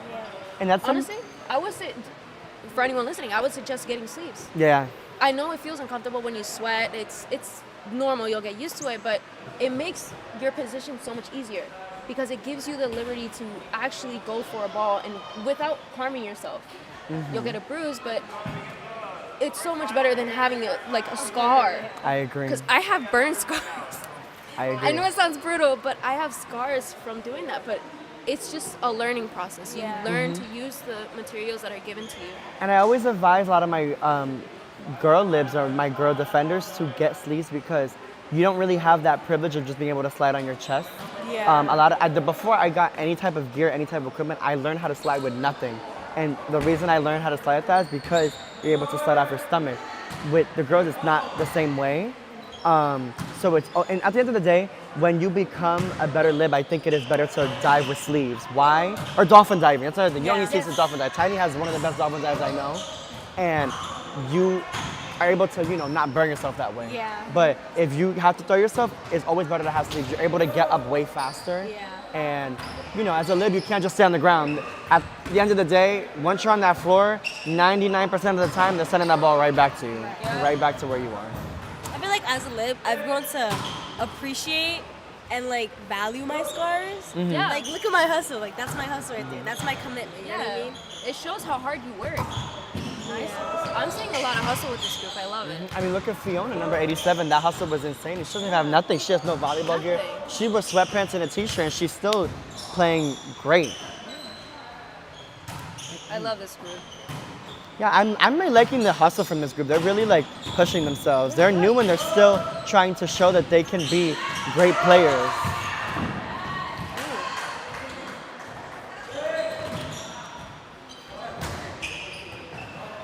That's also something that I would love to teach a lot of the newcomers and even some of the veterans is the proper way to dive. Because at the end of the day, it's good to throw yourself and it's very fun to... You want to do it safely. Exactly. You want to be able to do it safely. That's the key thing. You can damage your body in very, very dangerous ways. I love that he's doing this with a smile on his face. Yeah. Oh Look, my God. and look at that touch and that roll. Wow. Wow, number 85. I mean, That that's was the a hustle you solid want to minute. see. But yeah, I'd love to see that. That hustle. I love it. Something that will obviously not be so safe or is gonna hurt you, but you still enjoy doing it. Yeah. I might get a burn. I might hit myself. I might fall hard. Yeah, but I'm happy. It's worth it. Yeah. Because honestly, when you're recording it and you're watching it back, you're like, oh, that was so good. I'm glad that I did that. And then you look at the scar, you're like, maybe it's not so bad. But I'm really impressed by the hustle from some of these players. I'm really, really impressed. They're all doing it with a smile on their face. I love it. I was going to say love that. it. You see how it's not frowning, it's not, oh my God, the ball is so far, oh my God, he's making this impossible. Yeah. Smiles on their faces and they're still trying to hustle and go for that ball. Because the reality is that it's not impossible. Exactly. If you think that you can get the ball, you will get You the will ball. get it, yep. Right. And in a real game, the ball's not going straight to you. You got to be ready for the ball to go anywhere. They're aiming for an open space. So get to it.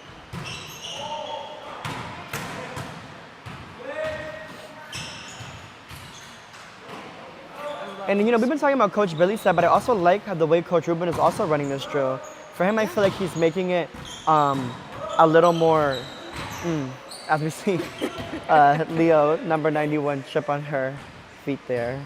But he's making it, I feel like, more gettable on that side, and like he's not making it, I don't want to say as impossible, but he is still making, still sending free balls, but I feel like he's making it a little more realistic. I'm saying that as literally he sent the ball all the way to like the antenna, but I feel like for his side, he's trying to like see what they're capable of. Yeah. Now I feel like Coach Billy's getting more comfortable swinging and becoming like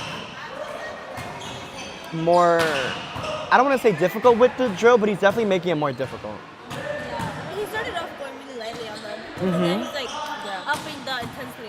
I like it. And I'm just so impressed by number 97, Fiona. I mean, that's a setter. Yeah. Like, I feel like people don't highlight that enough. Setters, or it's not number 97, number 87 with Fiona. Yeah. I feel like people really don't like talk about it enough. Setters are literally the last line of defense, like, especially when you're playing at higher levels. The setter barely touches that first ball. The only time that first ball is getting taken by the setter is if it is absolutely necessary. The lib is literally taking everything. If it's a tip and it's going to one, the lib is getting there. Yeah. Unless someone's hitting down line, the setters don't defend. Like, they mainly just pass. I mean, mainly just set. So for her to be that skilled at passing, I mean, it just shows how flexible she is.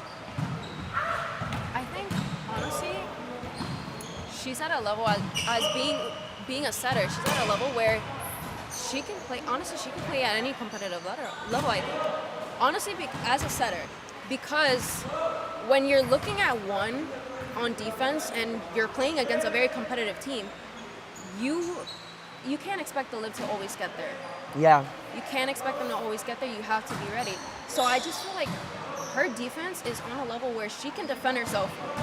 On right side position, she can defend herself. Not only that, have a good lib, that's a perfect second setter. It's almost like you have two setters. They could build a really good team around her, and I can't wait to see it. And she's a girl setter. I mean, that makes it so much easier for the coaches. You don't have... Good hustle. Look at that. She literally outdid Coach Billy right there. I mean, she sent that ball and, he still hustled to get there. And that's what I'm saying. That's what he wants to see. It's not about getting the touch. He went all the way, even to the floor, to get there. Yeah. He didn't get a touch, but it's that hustle. It's that hustle that they want to see. And I want to shout out all my coaches. I just saw Coach Jordan of the corner of my eye. All the coaches are here, whether you're seeing them all on camera or not. They are here. They are watching. They want to see who they want on their team. They're writing notes, guys. I literally see some of the coaches on the top up there watching the kids from below. And I see Coach Leah right now with paper. I see a pen, and she's just writing down her notes and writing down what she's thinking. On the second phone line, I saw Donna taking notes. Yeah, Coach Donna. Jeffrey right now. Yeah, I see Coach Jeffrey as well. Not all the coaches are up there right now. I think they might be having a meeting in the office, but they have all been taking notes. They all want to make sure that they're looking at each individual player and seeing like who they're most interested in. Yeah, so now we have Coach Smetty running the drill, and I feel like she's a perfect person to have running this drill. She is a libero. I think she can put the ball and, I love that dive. Number 85, that dive, it's a safe dive. You don't get hurt that way, and you're able to get back up really quickly. I like how, quick he is on his feet and how he's able to, he seems very athletic. Yeah. Like, that roll that we saw him do when Billy sent that ball really far. Yeah, it kind of seems like nothing to him. He Exactly. On his face. Exactly. But like I was saying, I like that Coach Smetty is running this drill. She's a lib, so I feel like she can put the ball in, quote unquote impossible places that might seem impossible, but she knows as a lib that it's possible. I mean, if she's able to get to that ball, they can also get to that ball too. Right. And like that, she's not swinging. You see what Coach Billy, he's swinging, he's trying to test your defense. She's trying to test, how stable your platform is and how stable you can pass the ball. She's making it a difficult ball just by bumping. She's literally adding so much top spin onto that ball while just staying on the floor. I think she's also testing for endurance. She's just having to run around. I see she's swinging too. So I like that she's switching it up and keeping it consistent. Yeah, but I feel like I noticed that she only swings when you're noticeably getting tired. Because That's when she wants to test you. That's exactly when they'll hit at you, when you're tired. which we all hate, but they're gonna But do that's it anyways. but it's realistic. It's They're gonna do it realistic. anyways. You gotta be ready. Yeah. Look, watch. She's gonna do it when he's tired. Yeah. Exactly. There you go. He's tired. If he would have passed it to her right there, I had a feeling she was gonna swing right there. This is a perfect example of seeing how different coaches run different things. Because the way that she runs it is almost completely different than Billy. Billy does whatever he feels is right. But with my dad, Same thing with Coach Ruben. I love the way Coach Ruben is running this drill just as well. I feel like yeah. he's doing it in a different way where he wants to switch it up each play. One is a roll, one is a tip, one is a push really far, and then one is a swing. You know, he's doing different types of things to test their endurance while they're in the middle of, you know, keeping the ball up. What her is that she wants to see how you play even when you're so tired after running around. You know, that's the biggest thing as a passer, especially as a libero like herself. That endurance like you were talking about. You Measuring that have to- stamina. Exactly, the stamina is so key. Half of the time, whether you're touching that ball or not, the lib is in so many different spots on that court throughout the rally, even if you're not getting a touch on that ball. So she wants to see how prepared you are once the ball is coming to you. Honestly, I love that they're testing more endurance right now in the beginning because we have a history of going for 2 hours, 2 hours and a half. You need endurance for that. Yes. That's oh my God. The extremely championship hard. game was almost, what, 3 hours? 3 hours. You have to be ready to play, and there's no breaks in between. I mean, the most you get is a timeout, 1 minute. Oh, there you go. Especially if you're a starter, you're on it the whole 3 hours. And it's just straight rally after rally after rally. So honestly, Look at that. And you nice. see Coach Smetty's showing, you know, I mean, why she's a coach. And I like that she's testing number 85. I want to get his name so we can have his name out there. Gene. John. John. I remember him. Last season, I remember him. Really good. I remember that he was such a good hitter, but his defense, I mean, is skyrocketing. Yeah. So I love that she's testing him, like specifically. I feel like she's making the ball a lot more difficult for him, but she's been watching, you know, how he's been playing with Coach Billy, so she's gonna try to put the ball in a more difficult spot. Same thing with Fiona. I feel like she's really testing Fiona's skills because she already knows how she plays, and she was already watching that drill being ran with Billy. Good up by Fiona. Fiona's, you know, like I said, very consistent. And this is the last, she's the last one in this drill. So, you know, they're gonna test it as much as they can. Nice. Look at that hustle play. Look at that hustle. Wow, Nice. look at that. Look at that. Oh, They're gonna keep playing it off the wall. this is what we like to see. We like to see coaches having fun, guys. Exactly, I mean, but like I said, this is what the coaches wanna see. Oh my gosh. And look at that hustle. I love that nice. hustle by number 87, Fiona. That's what you wanna see from a setter. Like I said, she's just not only a setter, she can play multiple positions. You wanna see that. You wanna Yes. see that type of hustle. That's what you wanna see from any type of player. She doesn't even consider herself a lib, but a lib. That could be a lib. She can play a lib. She can play lib if you are being able to hustle and get to the ball in that type of way. All right, guys, we have a new group. New group is here, the next 10. I mean, what are we feeling? What are we feeling about this different? What's different about this group than the previous group we just saw? I feel like the more first group women. was hustling a lot. It's more women too. Yeah, a lot of girls. I feel like second group was also hustling a lot, but I feel like it was more endurance. Yes. I feel like, let's see what happens here. Maybe it's more consistency. Maybe this time they want to test the strength.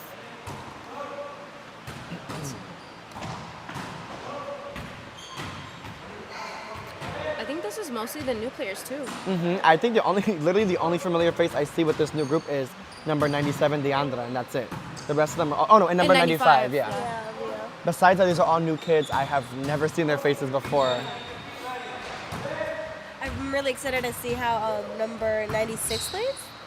Oh my God, yes. Erica, yeah. Erica, yes. She just had that interview with I Ray just Ray and feel Luce. something with her, like, I feel she's gonna The give me, vibes. Yeah, I feel like us libs know, like, when we see a lib, and I feel like I've been saying, she gives me that lib vibe. You know, we could be wrong, Look, watch. but look at her platform. It's correct.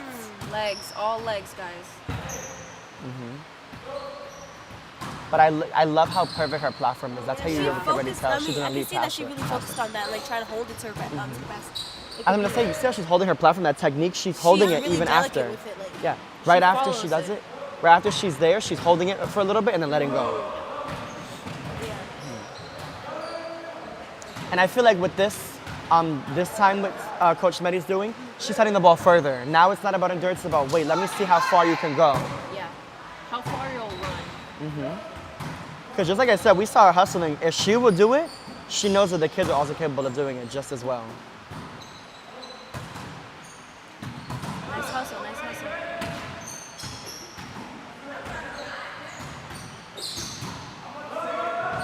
And then we have, her name is Aaliyah, right? Number 95. Oh, yeah.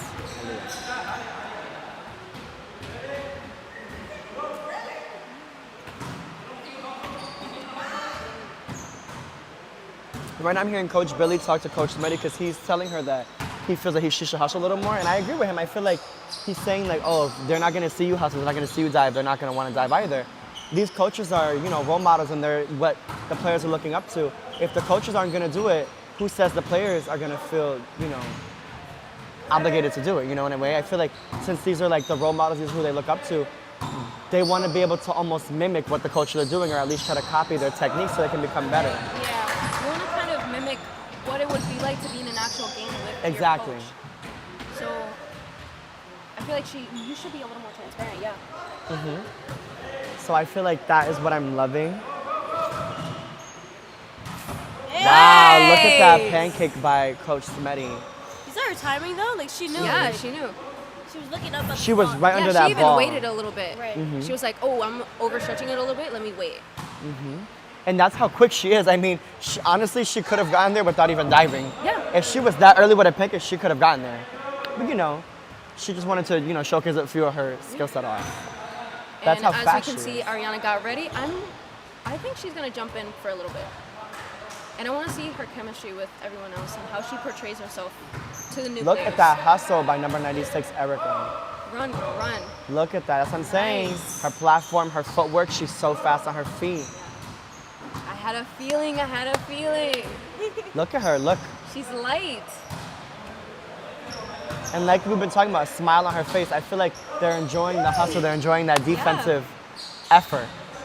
And that's what I love. If you're able to enjoy defense this much, you can enjoy any position. Every position plays defense.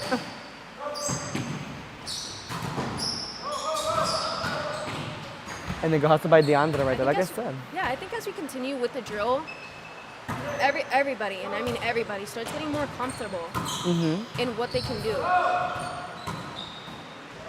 Good hustle. Like I said, go hustle by Coach Smetty. Look, she's getting that touch. Yeah. She's getting that touch on the ball. And it's showing, and I feel like the more she's hustling, the more the kids are hustling. I feel like yeah. they're inspired and they're motivated by her. They're driven by her. They're like, you know what? She's gonna hustle for that ball, even if I'm not putting it in the easiest spot. Let me hustle and get to that ball, since she's not putting it in an easy spot either. It's almost telling them like, oh, I'm doing this, I'm expecting you to do this and more. Yes. You know what I mean? Because at the end of the day, the kids almost have high expectations for the coaches. Look at that hustle.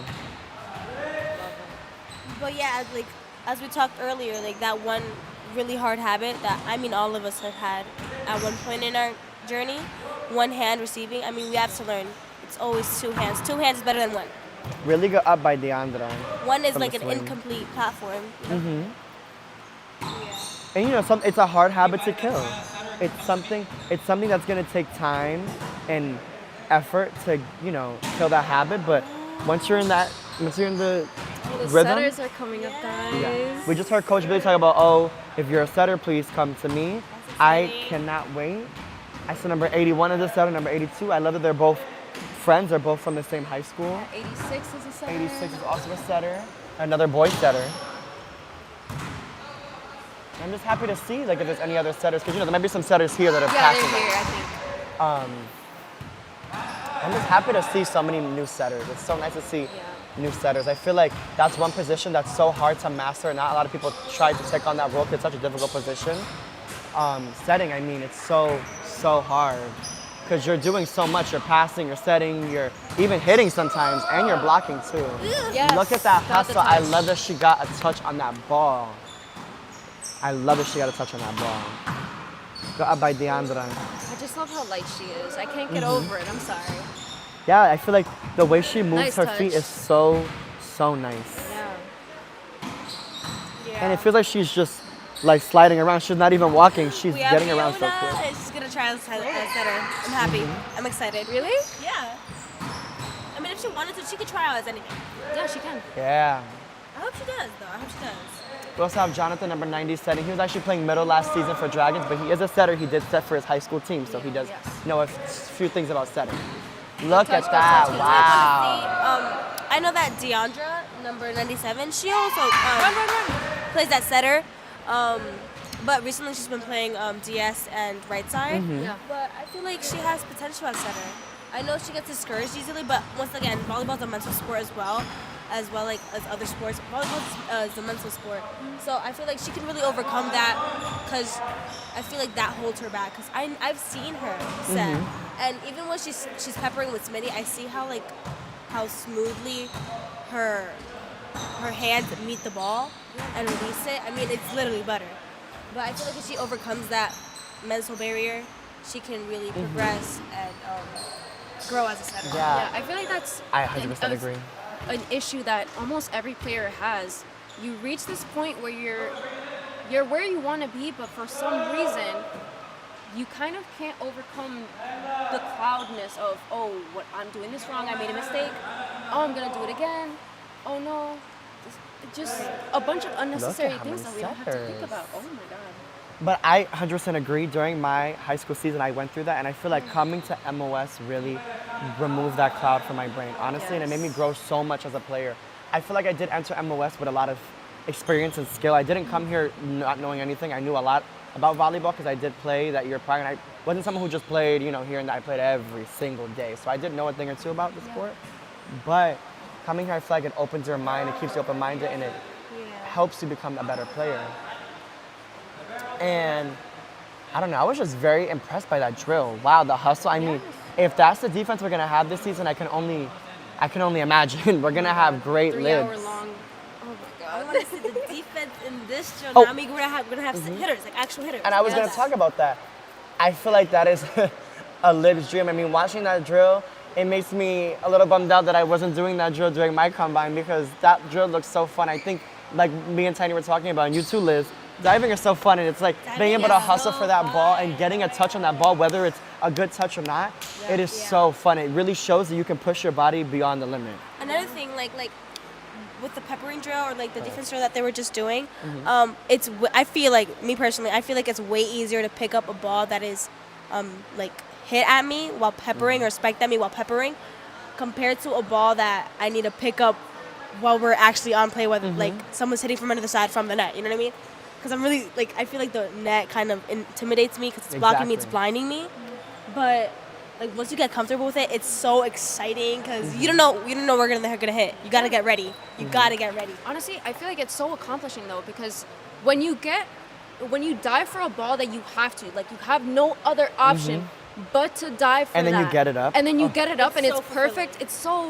It's amazing. It's an amazing feeling. It gives you that such an adrenaline rush in your body. And then not only that, to have your team convert and then get a kill after that, I mean, you're on top of the world It's at that amazing. point. You feel incredible. It's amazing. And to talk about this drill, this is the same drill that we did during my combine and day 2. So they kept this consistent for day 3. Yeah. I am loving this drill because this is what Tiny was just talking about.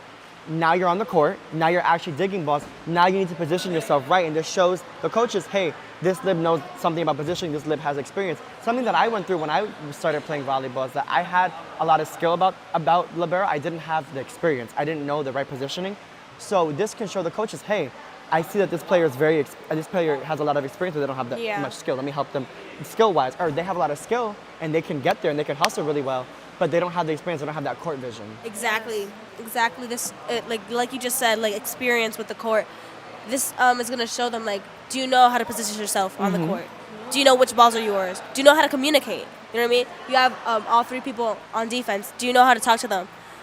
Right seam, left seam. Which teams are you gonna get? You know what I mean? Yeah, and half the job of being a lib, is not just being taught things. It's teaching yourself. Exactly. It's teaching yourself because Yes. you get into the habit of really trying to learn a hitter. mid-game, it's a skill. You're trying to learn the hitter and trying to learn their habits mid-game. If you imagine you've never played against this person before, and you're trying to learn their habits in 2 minutes.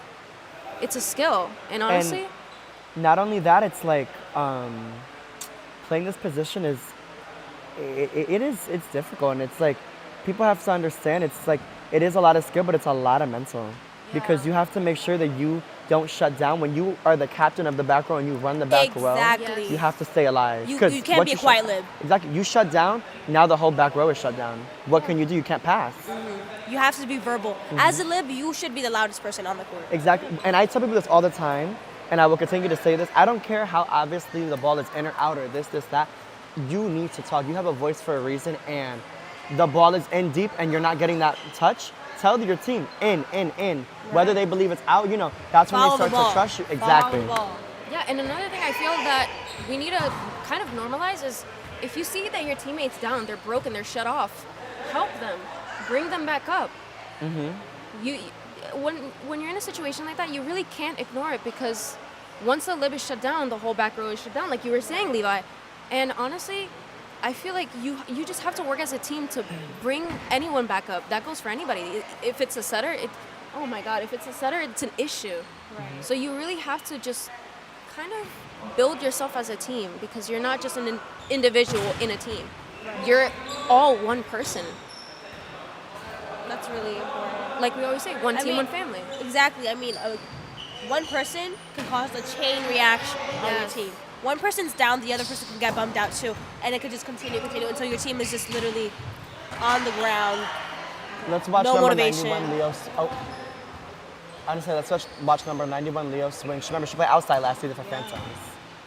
I mean, the set is not there. No, they're gonna give her another second. And then she's using the block. I mean, like I said, Leo might not be the tallest hitter, but she is very smart. I think it's about putting the ball in a good spot. Especially in this league, there's always going to be a big block in front of you. What you want to do is abuse the block and try to go around if you're not able to, get that. I mean, I'm also short. I think we're all tiny. I mean, hello, you're right side. Yeah. And I feel like some of the outsides are so tall and giant, and they're, wow, but look at that dig. That was great. He didn't even react. Literally. It's like majority is like us having to put the ball in a spot that's like empty. Because, we're undersized. We can't just bounce the ball. Yeah. So I feel like that's a really good thing about number 91, Leo. I think she's so consistent, so good at being able to put the ball in a decent spot. Obviously, the set has to be there because when it's a shorter hitter, you can't really adjust to every single set. If it's tight, what can we do? It has to. I don't know if it's for every short player, but it has to be off the net. Yes. You can't set a tight ball to a short player. It's not going to work out. And a lot of things that you see is them bumping the tight sets. There's no other option. We can't get up there. And what I like that Coach Smetty's doing on the other side, she's enforcing like the call the ball, talk. Because at the end of the day, it's not even about just getting a touch. Let the team know that's your ball. It doesn't matter how obvious it is, touch that ball. And it goes back to what I was talking about the lib running the back row. Same way you run the back row, you can't shut down. Make sure your teammates don't shut down. They make an error, they get ace. Hey, high five, it's good. Let's get the next one. Right. Yeah. Happens again, it's okay. Anyone can get ace. A lib can get ace. Yeah. The reason why you are a defensive specialist, the reason why you run that back row is because you can shake it off. 1, 2, 3. Let's get the next point. Exactly.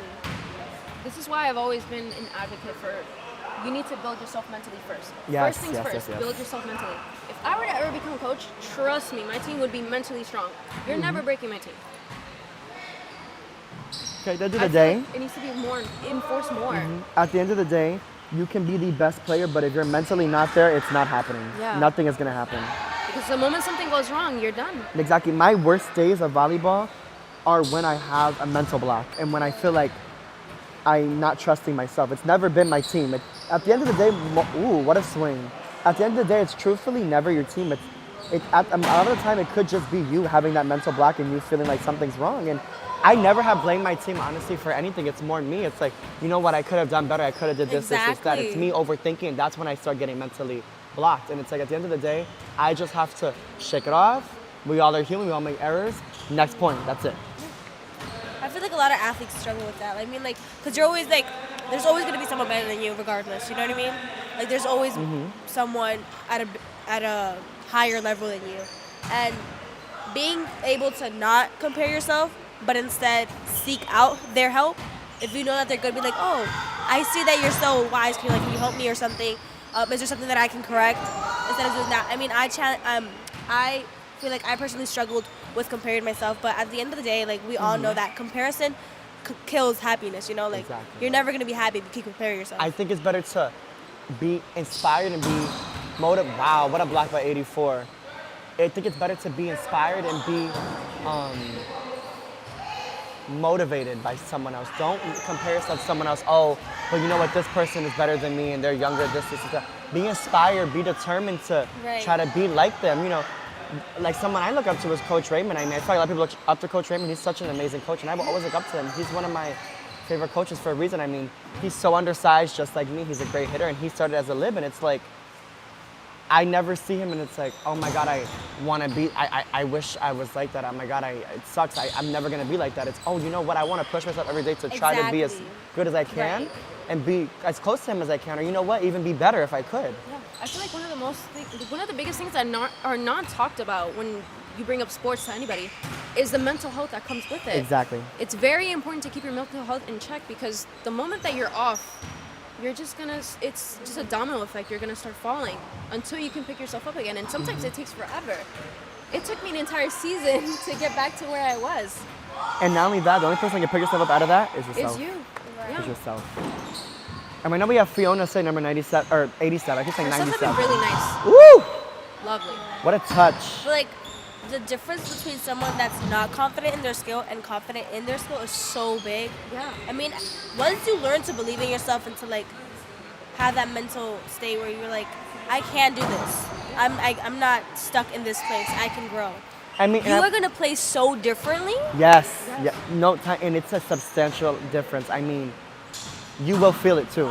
You'll feel like, you know what? I made an error, but let's shake it off. Look at Fiona. Not all the sets have been perfect, but she's quickly shaking it off. She's like, She you know knows what? her ability. She knows that Exactly. she's able to grow. She knows that this isn't her best. Exactly. You know I'm what I watching her right now, and it's like, I mean, look at that. Look at. Are you kidding? There's Yeah, no the girl's spin. perfectly. There's literally no spin. That ball is incredible. And she's setting the Wow, That's what what you look for a in a swing. setter. In a co-ed league like this, you want to be able to set both men Yeah, and women because yes. they're different sets. They're different sets. And on top of that, people love their sets differently. Right. There's a lot. There's picky Yeah. hitters, and there's just hitters that can adjust to any ball. There's And a look- hitter that would tell you, oh, I want to slide. And then there's another one where you have to set a girl. Mm-hmm. You have to be diverse in your sets. And talk about diversity. Let's look at it. Fiona just went right from setting, right to hitting. Exactly. And that's what you want in a player. And I mean, especially in a co-ed league, you want that in a girl. I mean, a girl who can literally do anything, that's impressive. I haven't seen her play in a few months, but when I saw her play last time she was hitting, I mean, literally bullets. It was a bullet swing. Exactly. I can only imagine how it is now. What a swing by Luke. Number Like I said, he always 76. impresses me. He can pass, he can hit. I mean, that's outside material right there. And this guy too, number 89, I'm liking his swings. He has a very nice swing. That's Look at what I'm Fiona. talking Look at about. Oh Fiona. my gosh, bro. That's what Okay. you want to see. That's what you want to Yes. see. Yeah, look at the confidence, guys. They're all smiling. Look at their confidence. But look at that. That swing by Fiona was incredible. Yeah. Incredible. The set was, it was there. It was a good set. And maybe it might have not been perfect, but you don't see Fiona complaining. You see her adjusting really fast and making it work, making a play happen from that set. I'm really happy to see a girl setting. You're like, oh my gosh. I'm happy to see girls heading and girls setting. Yeah. Yeah, look Two at the things line, you guys. never They're see them mostly do. girls. Yes. And I'm loving Madison's sets right now. Her sets are very nice. Yeah. I mean, I feel like most of these coaches, they want someone that they know they can improve on. You know what I mean? That they can build on their skill. They can add something to it. You know what I mean? And I see that a lot in number 82? 82, yeah. 82. What's her name, Madison? 82, right? Yeah, Madison. Yeah, I could see that in her. She I looks mean, look very at Fiona. Are you kidding me? She used the right arm of the blocker, or the left arm. The set was like a 3-ball. I don't think she was ready for a 3-ball, but she quickly adjusted, did a little slide, and swung right through. Right. And I feel like, I have a feeling Fiona's going to be top pick this season. I think Yeah, I think she is a very, very efficient player. She's very valuable. I mean, she has experience in every position, and she can like be on the court wherever. Setter, right side, outside, lid. She can do it. I think only one girl was top pick last season. Malby. Right? Malby was the only was girl. the only girl. And the only lid. Yeah. And the only lid. Would I be wrong if I said I think there's more girls in top pick? Oh, I 100% agree. I think And there's I more think there are girls. more libs this season that are definitely top pick material. Yes. Especially seeing a lot of the girls now. I'm realizing, like, there are a lot of girls that are top pick libs. Right. I'm very excited to see like who those top picks are gonna be. I really want to see Erica playing defense because I don't know, something about her. She's just very light on her feet. Look, I keep bringing it up, but she's very you light. see what Leah wasn't a perfect set, but see where she places the ball, a good spot. Yeah. And the sets haven't always been there, but she shakes it off. Yeah. Good swing, right. good touch. It's a perfect pass to the setter.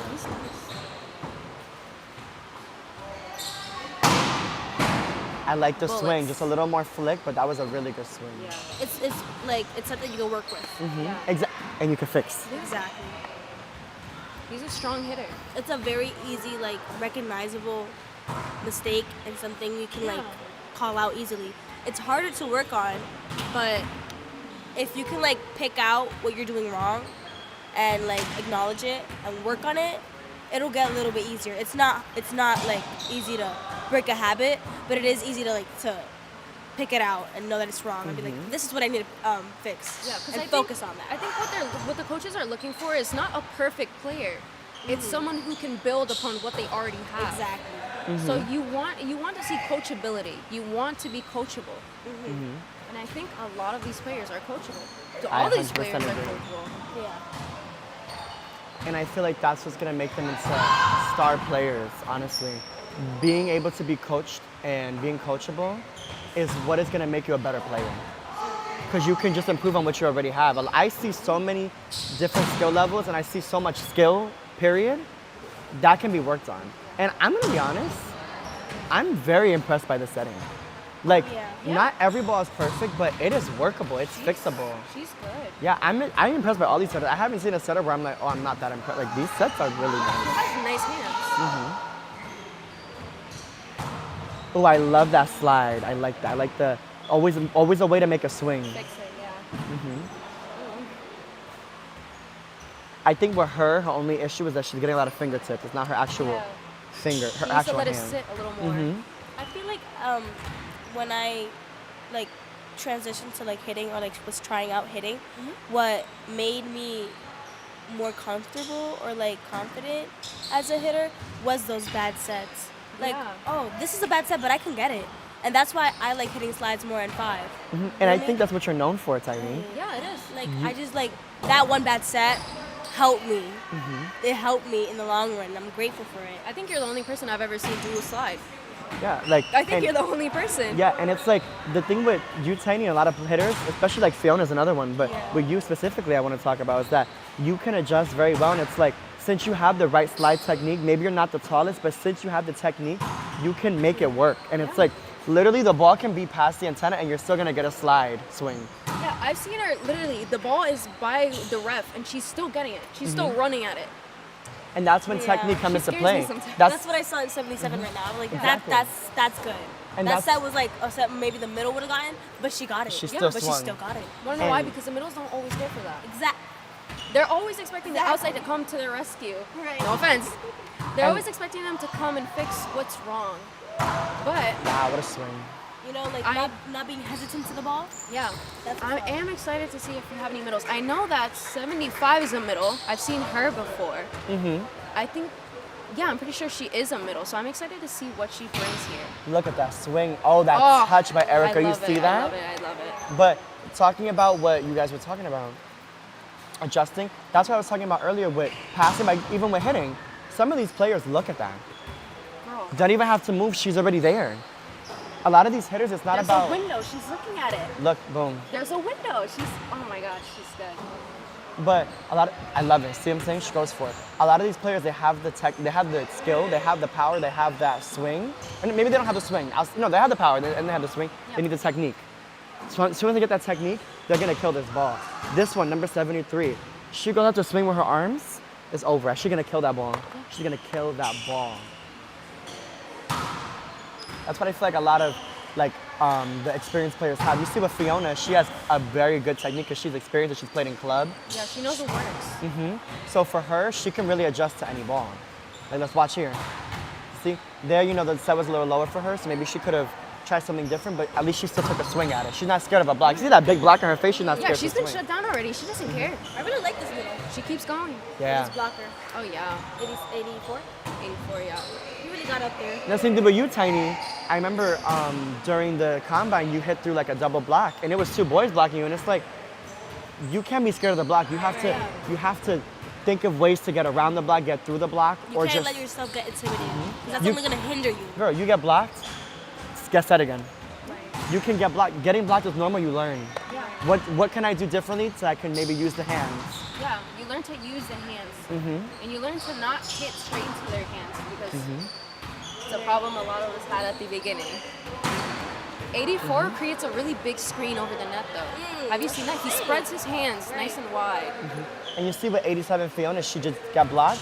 Coach Ariana speaks to her, says, you know what, your technique is good. Maybe try a different, swing. You got it next time. Yeah. But the same thing, she's not scared of the block. That's what you have to be doing. You cannot be scared of that block at all. Swing into the block, use the hands. He has nice hands. He's a very good setter. Oh.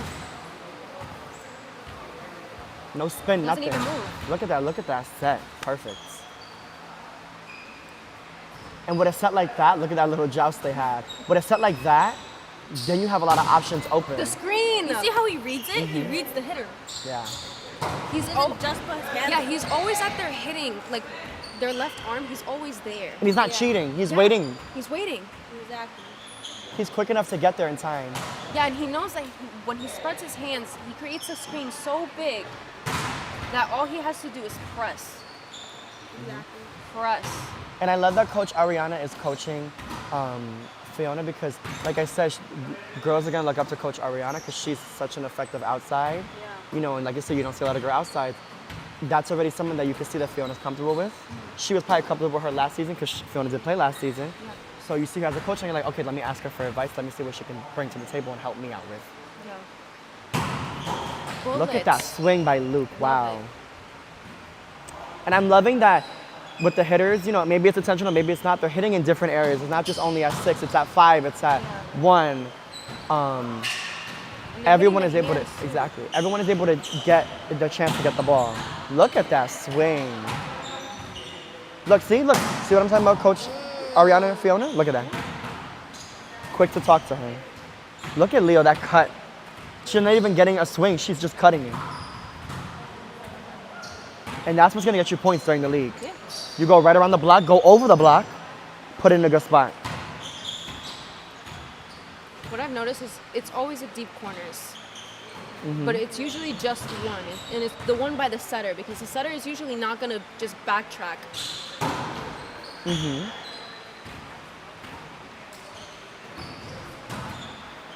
I like that the hitters are not like complaining or anything about the sets. The set is not always going to be perfect. Yeah. They're trying to adjust to it and make, best from that set. And even if they do say something, I've seen them just say, oh, put it higher, get it off the net. Something really quick. Yeah. What a swing. I'm telling you, Gene.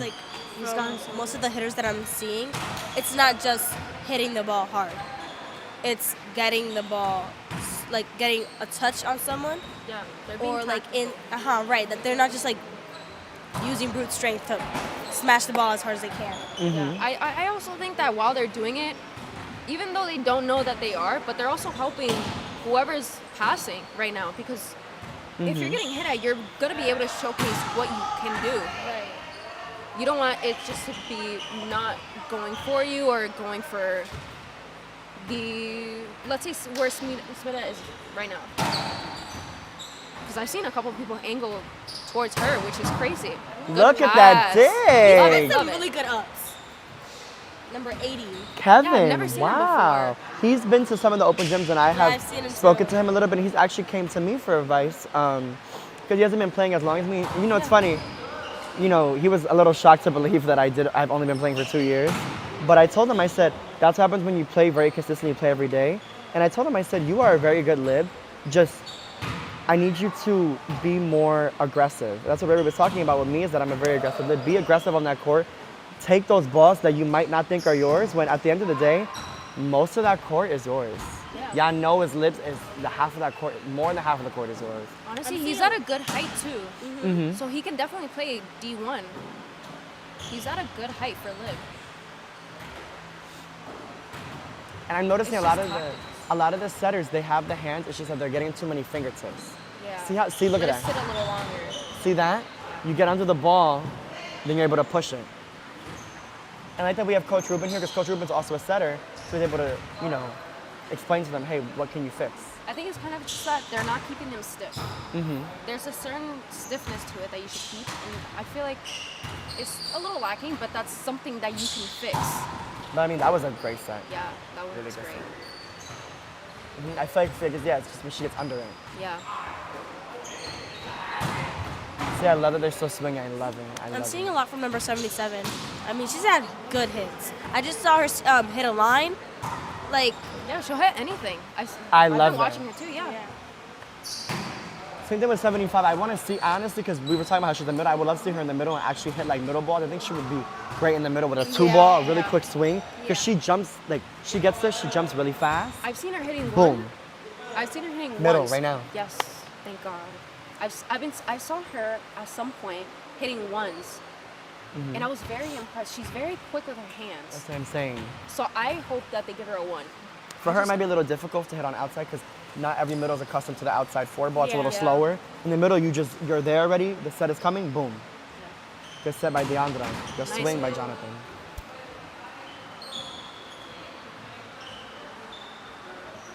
And I think Deandra is asking her hitter like, oh, where do you want the ball? Deandra might have pushed a little too far that time, but I like that she's asking her hitters where they want it and what's going on. Yeah, it's something you should consider. that was nice. And honestly, the improvement number 90 Jonathan has had from this season to last season is insane. Yeah. And look at that self-cover she had. He's literally going right through the block or over it. I want to see how like the defense side reacts to the middle hits. Because you have a blocker there, but you still have to get ready. You just have to- Yeah, defensively, I think the hardest person to dig is the middle. It's so Exactly. fast. Yes. It's so fast. Especially at 6. Oh, I can't begin to explain. There's times where if you're too deep, you're just too deep. And let's say, like, for example, Coach Jordan, Oh my God. every yeah. single time I go up against him in 6, it's always either I'm too far behind or I'm too close. And then the same thing with 5, Liz. It's like difficult. Sometimes he'll swing 5 deep, or sometimes he will literally put on a 10-foot line. Yeah, it's the angle. And you have to sit literally. there. I remember going up against Jordan. I had to go to the 10-foot line. Yeah. What a I was block. so like it's very fulfilling when you pick him up. Oh my gosh. Yeah, the angle, he's perfected the angle so much that sometimes you can't even read what he's gonna do because he knows what you're thinking. So he's like, oh, you're at 10 foot? Fine, I'll go at 5. Oh, wow. That's actually a very funny coincidence. What? The blocker we're talking about is also named Jordan, number 84. No way. I'm very, very impressed. I mean, Yeah. like, look how quick, look at that. Like, The you were hands, looking at the the screen, guys, the screen. And You're it's- looking at the ball too. Looking at like- the ball, looking at the setter, look at that. Discipline block. He looks literally Fiona straight at her. Yeah. Looks at that ball and then is very quick to block. That is what you want from a middle. That's what you want from a blocker. And I want to see him hit out of the middle. I'm actually very interested to see him hit out of the middle. He looks young. How old is he? This one? I think, what is that, 15? 16? Wait. Oh, 16. Wow. And he's that good for his age. I mean, he's just only going to get better. That reminds me of Ronnie. I just want to Another see, really good player. hit. Yeah. I think they're both the same age now. Yeah. Oh my God, if they're on different teams, I can't wait to see them together. Yes.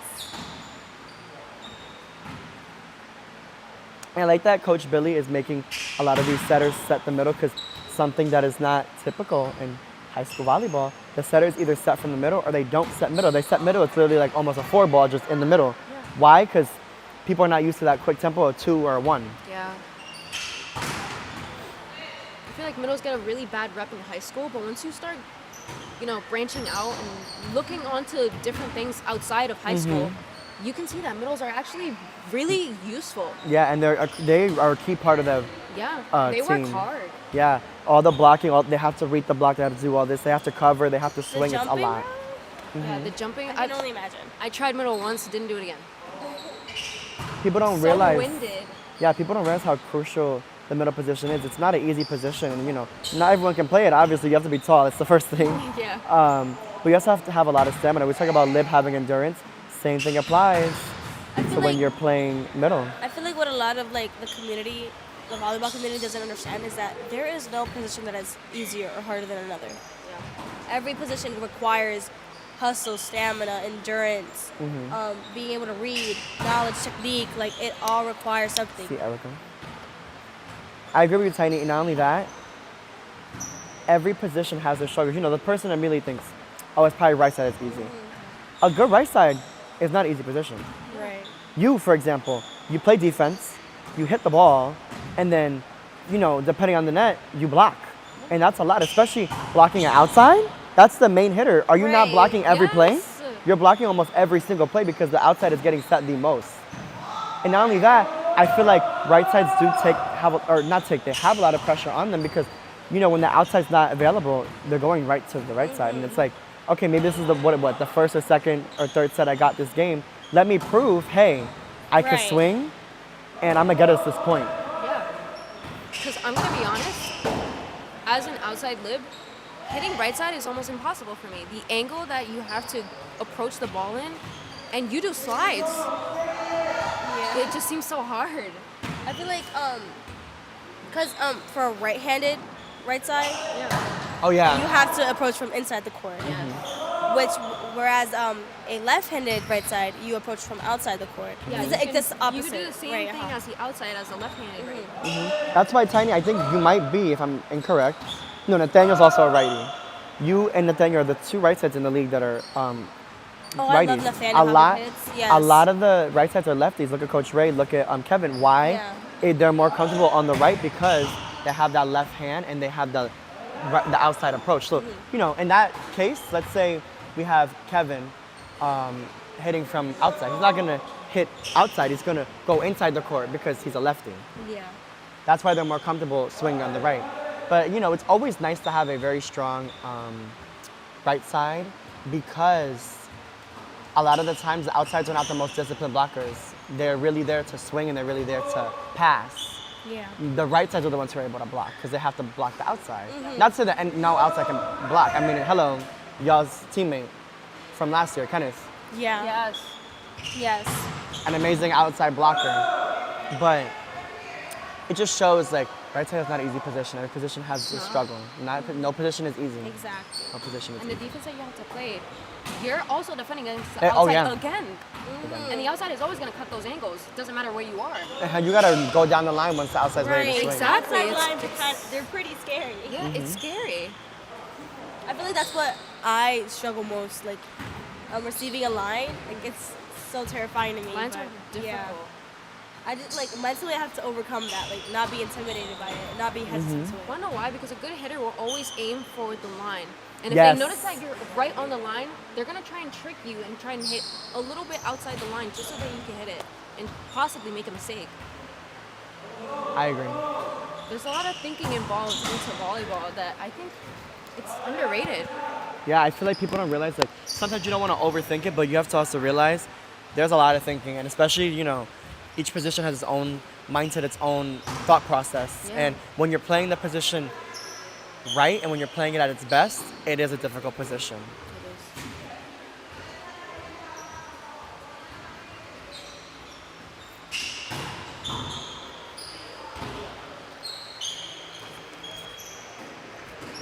But I feel like player 75. What's her name? I want to find out her name.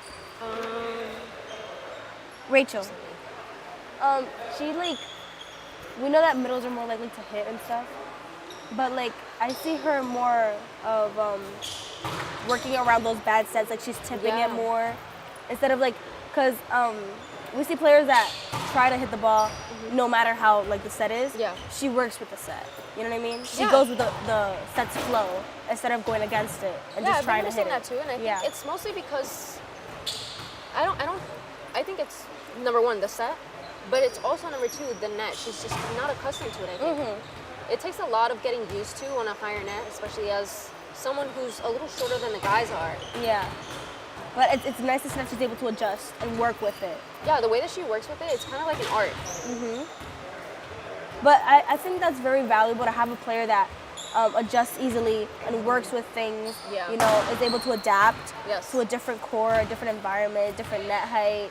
And yeah, I feel like that's going to be really interesting to see with the new players, how they work with new teams, new people, new coaches, the net height. I mean, we know that most of these girls play in school, they haven't played in a higher net. So I'm glad to like that they're able to see that. I know the guys is going to be a little bit more easier for them since this net is lower than a men's net, obviously. Yeah, it's a little less intimidating for the guys, but it's more intimidating for the girls. So it's exciting to see how that works. Yeah. Nice up by Aaliyah, 95. That was a nice swing. That's That was Coach. Rubin. Coach Rubin, he's a setter. Yeah. But you saw how he can hit. Like that's what I love. Like Yeah. most of our coaches don't just play one I didn't even position. notice it was Coach Rubin. I thought it was a player. I was gonna, Yeah. who's that? Yeah. But I'm glad that the coaches are like joining in the drills and showing them. Yeah, it shows them what they can do too. Yeah. Like they're not just someone who's there to kind of boss you around. They're also a player. Right. And I'm pretty sure some of them are going to be playing on the court with us, right? Yes, of course. Yeah. That's really exciting. It's like just to see how like they'll work on the court with the players. Yeah. Because I know that some coaches don't want the players to be dependent on them on the court, so they won't play. Yeah. But for those coaches that do play, I want to see like The how chemistry. they, like what they want to show and like teach the players from them playing with them. You know what I mean? I'm curious to see what drill we're going to do after this one, though. Yeah. Because I know in the last 2 combines we did Queen of the Court, right? Yeah, and that was like the last drill. Yeah, that was the last drill. They were trying to see how you play with other people, essentially. Competitively though. Yeah, Like, competitively. not to just showcase, but like to compete and win. Yeah.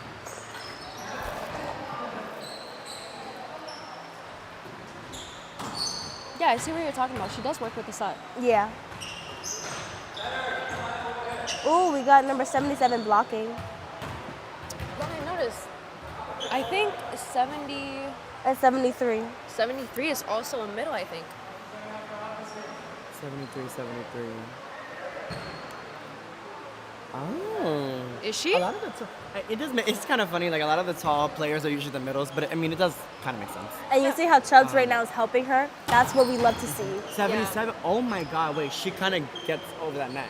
Look at that. But I want to see her jump again. That was crazy. Yeah. Number 77. What is her name? Hold on. No, she didn't jump again. We'll see her later. Oh, now it's the right sides. Yes. I love. Oh, so Just number talking about 84 is actually a right side, not a middle. What? But that makes sense. Why he's good at blocking. Right sides are good at Yes. blocking. See, connect the dots, connect the dots.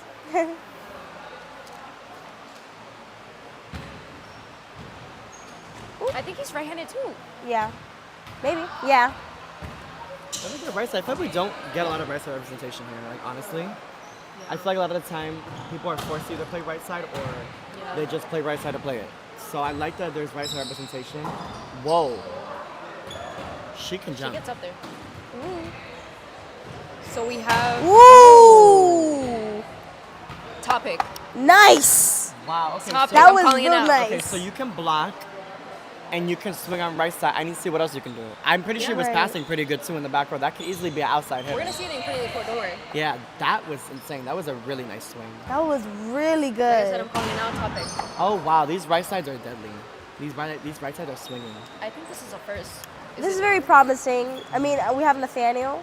We have Jordan now. Yeah. I'm very excited. We also have Kevin. Kevin, yes. And then we have number 88 as well. He had a really nice swing. Adrian. So I feel like there are so many different Nice types of, set. Remember right sides we have. and they're 82? very effective. I really like her setting. Yeah, I'm Like- really impressed by like- Madison's setting today. We can see that like there's room to improve, but her sets are not bad. But for right side, she's setting pretty nice. Right, Like, that's what I'm a- saying. Like that's a pretty good set for right side. Backsetting is hard. Yeah, that too. She's getting. Look at that. She's getting good height and good distance. I like that Deandra still made a swing off that. It wasn't the perfect ball for her, but she still makes a swing. And that's what I'm saying, Tiny. I feel like in that case, that's where your technique comes in. That's when you would have pulled your slide out and made a swing off. Because it was very tight. Yeah. And the antenna, it's another thing. It was very tight on the antenna. Yeah. But I was talking to Liz, I was saying, like, some of these players, they're not just, like, hitting, like, because it's like hitting lines, you know what I mean? They're working with the set. If the set isn't low, they're tipping it, you know what I mean? They aren't forcing a hit. Exactly. Because if you force a hit, it's not going to be pretty. It's going to hit the net, maybe. It might go out.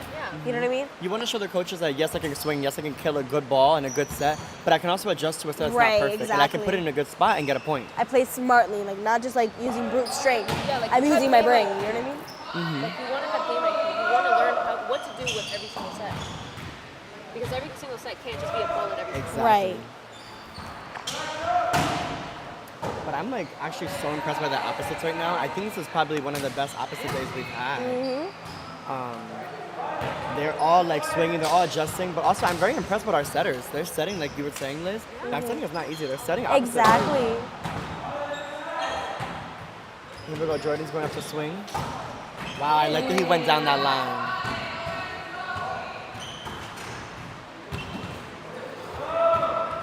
I'm very impressed by, like, I'm honestly impressed all around. Yeah. The passing was very, very good in service leagues, especially considering how many setters we had today. You saw that line of setters. Yeah. The hitting is very nice. They're adjusting to the sets even if they're not perfect. And then the libs are doing great. I've seen the libs get so many touches. I This, mean, in my mind, was a perfect combine. yeah, and This I'm was perfect. and I'm very impressed by now by number 96, Erica Amir. Woo. The touches. Look at the touches she's getting. She's getting any touch. 86 is impressing me as a setter too. They're not always all there, but he's getting a good height on it. And I like that the coaches are still insisting, go swim by Deandra. I like the coaches are insisting, call it. It's not about if the ball is in or out. It's not about, oh, you're getting a touch or not. Talk to each other. If y'all don't start talking to Right, each other now, you're never going to start exactly. talking to each other. You want to be able to communicate. I think what makes it a little more difficult for the hitters on the right side is that we keep getting new setters. So after 5 balls, it's a new setter. So you kind of have to adjust again. But the fact that they're still making it over the net and still landing it inside the court it's really impressive.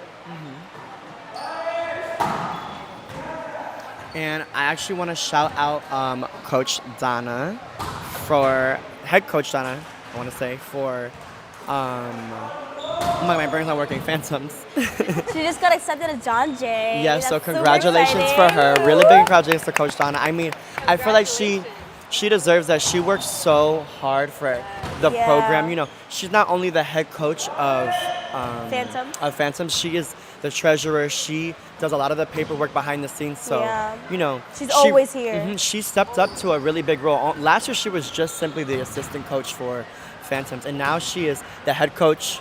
She, like I said, she's the treasurer. She does so much behind the scenes, and, you know, she's a Right. big reason as to why MLS is able to be, you know, running every day. Exactly. So we're very grateful for her, and I'm very proud of her that she was able to, you know, get into John Jay. I know that her dream is to be somewhere in the criminal, like, justice field, and, you know, John Jay is known for that, and I'm very, very proud of her. So, you know, Love you, Donna. Congratulations. yes, congratulations to her. But I want to touch on what you were talking about, Liz. When you were talking about the setters, I love that they're still making swings, like you said, even with different setters each 5. That's very impressive.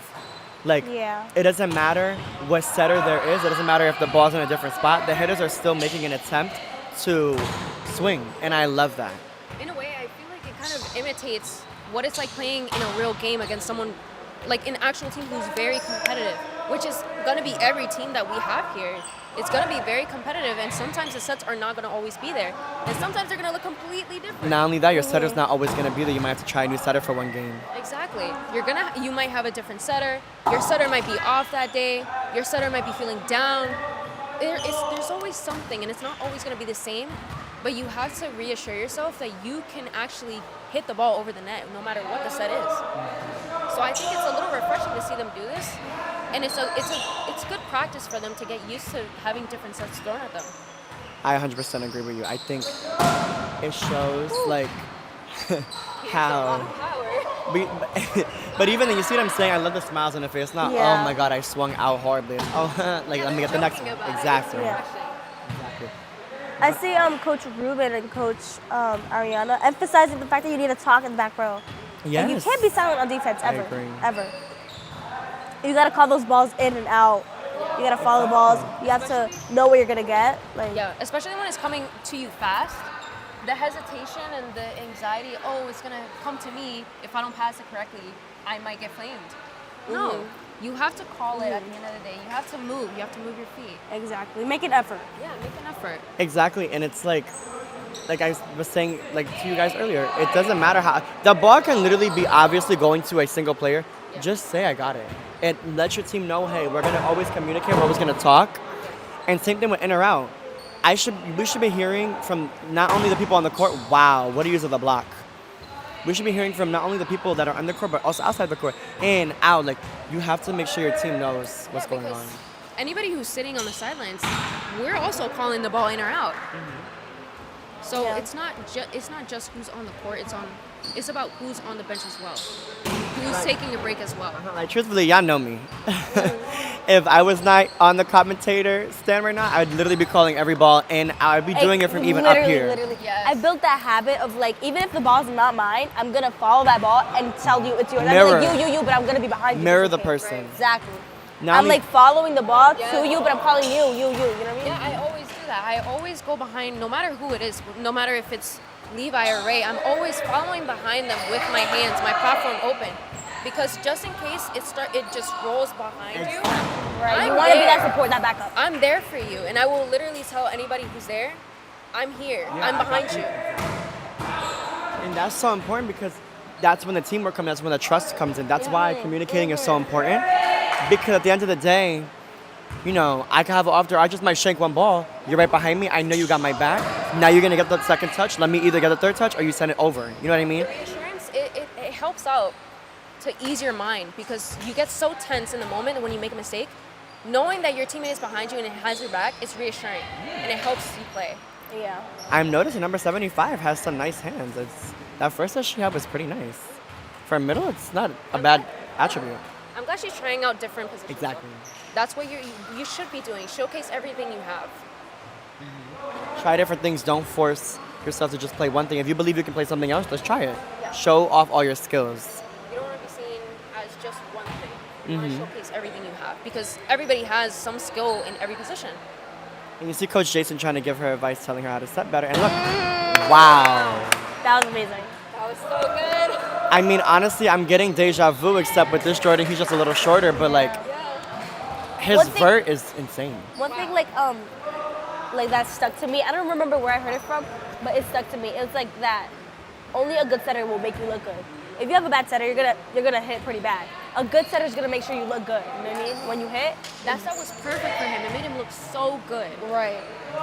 And the approach was perfect too. He got right under the ball and was ready, swung straight down. I want him on my team. At this point, I want him on my team. No, I think he would be such a valuable player to have, and I can tell that like he doesn't. I've seen like by his face and by like his energy, he doesn't get upset if he's making a mistake. You know, exactly. Not every set he has killed, and not every block he's gotten used a few times. Has he gotten mad? No. Just shake it off. Next one. That's it. Confident in his skill. He looks This very isn't me, peaceful. you Like know in what the face, he looks very peaceful.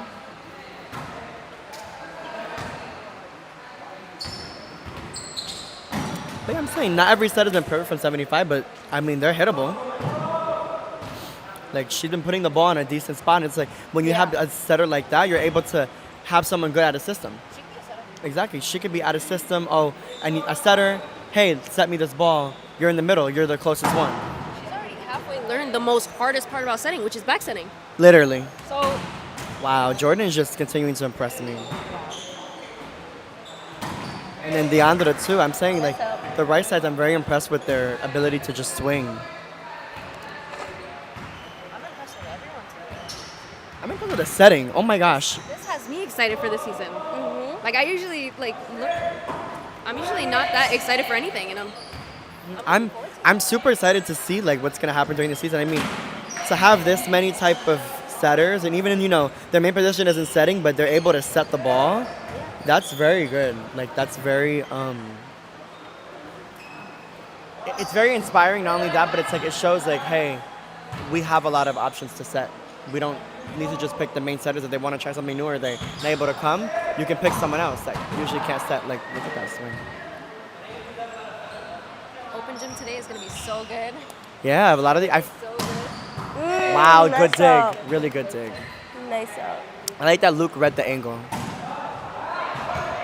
what I notice about him and Eric. They're always reading wherever the blocker isn't putting their hands at. They're looking at the open space. And look at the way they're both passing. See how they're working with that set and then they're also working with the hitter. Look Nice at the touch. touch. The touch. That was a good touch. They work with the set and they're working with where the hitter is facing. They follow the They're set. working together too. Exactly. They trust each other at this point. They trust Look, each other. are you Nice kidding? touch. They learn to trust each other so quickly.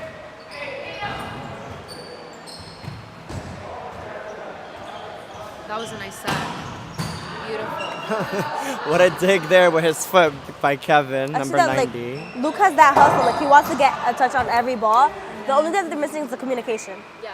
Because number 74 and 80. him, we're going to go, Toppled over each other. right. Ooh.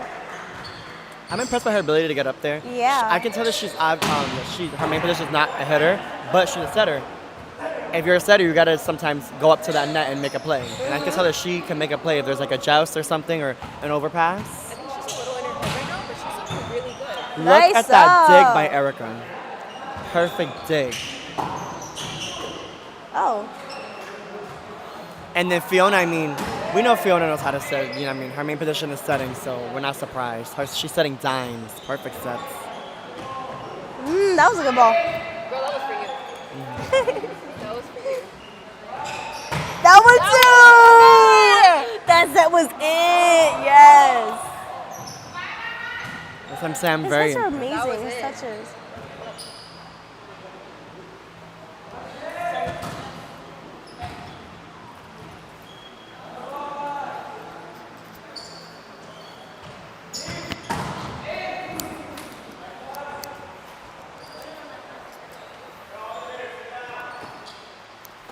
And you guys, we are now here joined by the founder, Mr. Victor Matos. And I mean, what are you feeling about today?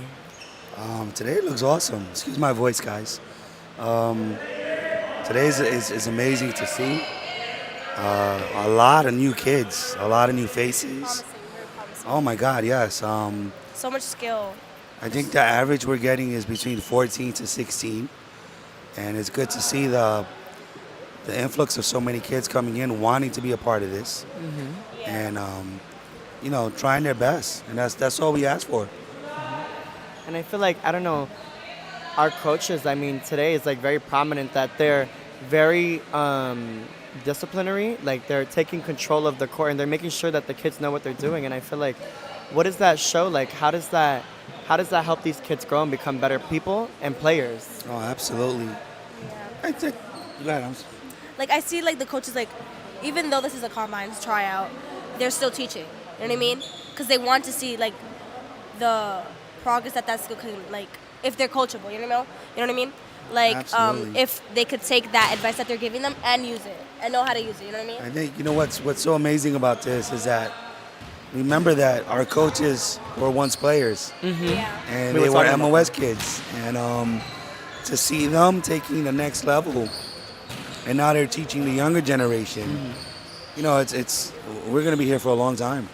And I want to ask you, I feel like the big question everyone always wonders, what does MOS mean to you? I mean, what is it, your 9th year doing this? Like, what does this mean to you? Why do you do what you do? Well, for those that don't know my story, my mom raised 3 children by herself, and it was very difficult. She did her best. We didn't have things given to us. There was no clubs, there was no organizations. We had to invent our own games. And for me, martial arts is what saved my life. There was an instructor, it wasn't my instructor, it was a friend of mine's. And he never charged us $1. It was, come to the school, here's the keys, work out. As long as you take care of my house, you're always welcome. And I never forgot that man, So for me, it's about giving back. You know, you don't need to make $1 million or get a 5-year contract playing baseball, making 40 mil or anything like that. You know, you don't need to be a cop. You don't need to be anything. Just someone who cares for the community, someone that remembers where they came from, to give back, to show youth that there's still good people in this world. And, you know, with so much negativity and social media and all these things going out, you know, it takes a small village to grow. And when we all hold hands and work together, anything is possible. So what started off as a dream and a vision has been getting bigger and bigger and bigger. And, you know, frankly, the kids motivate me. Yeah. My coaches motivate me, you know, so they don't quit on me, I won't quit on them. You know? Exactly. There's a reason these coaches come back. There's There's a reason they don't distance themselves from this organization. They want to come back. And that was going to lead me to my next question. What does that mean to you? I feel like as a founder, to see so many coaches come back, does it like mean loyalty? Like, what does that mean to you? It's family. You guys know my motto, one family, one team. And, you know, it's the loyalty for each other. It's the trust in the vision and in the dream. And, you know, when you give back, even for a coach, you know, I don't coach anymore, but just watching them, I know what it feels like when you have a youth that grows up and is now going to college and says, Coach, I remember you taught me this, or you didn't give up, or you say don't quit, you know, or try this position, it might work out better. As a human being, it just motivates you to stay involved. And you know, for whatever ups and downs we have, the motivation, and we're pure. You know, it's we're true of heart. We mean what we say. You know, we want everyone to have that enjoyable atmosphere where you're free. There's no judgment here. There's no criticism. You know, you come as you are, and once you walk through those doors, it doesn't matter where you're from, what religion. We all love the game of volleyball. We want to play it. Unfortunately, I'm too crippled to play, but, you know, I enjoy watching. But for everybody else, it's the one passion. So it brings us together. And I feel like that's what I've been talking about with all my fellow, you know, commentators, that's the biggest thing with MOS is that, you know, not only just the coaches, but even the players. I mean, we're all here to volunteer for each other. We're all one family. We're all here to help each other grow, not only as players, but as people. You see how many people have grown as people and how much they've been educated about their own lives and about themselves. I feel like that's what really MOS is all about. It's not only just about learning about the sport, but learning about yourself. Yes. And I mean, You've provided us with like a place to keep us out of the street. With such a New York City is not the safest place, and we have that safety here in MOS, and we have like people, relationships that we can access that we can't outside. You know what I mean? We have you. You help us with athletics, with education, with just daily life. I mean, you teach us so many things on education, on how to grow as a person, how you overcome things. Inspires us to be like, just to know that we can do this. We can overcome whatever comes our way. You know what I mean? That there's no limit to how we grow. You know what I mean? Thank you. That means a lot for me. You know, just as a mentor, as a coach, as a founder. I'm not sure if you guys heard, we just got news that Coach Donna got accepted to her we college. recently just told them, yeah. Oh my gosh, and she was talking about John Jay, and, you know, she was stressing out, and just a few moments ago, she got the notification on her phone. And, you know, it almost makes me feel like a second father. Like, I'm all proud, and, you know, we're hearing when Chubbs first started going to Stony Brook, and, you know, D1 college on academics. That's amazing. You know, so when you hear about their dreams and their colleges and their choices, and even if, you know, and I say we, because it's not just me, it's, you know, it's the coaches involved. It's everyone, yeah. And to have a small part to play of just guiding a youth in a positive, right way, it means everything. And you know, ultimately is why here we are again. And I feel like that small part plays such a big part in people's lives. And it's, you know, I know like Coach Billy talks about wanting to build a dynasty at such a young age. The younger you are, the more impressionable you are. You know, the older you get, you know, you have to make your own decisions. You have to become more responsible. But a lot of the things these coaches say, it sticks with them, and it stays with them for a long time. So, you know, that's why I always, you know, I like to always highlight about the skill in volleyball, but I always like to talk about what MOS does for people.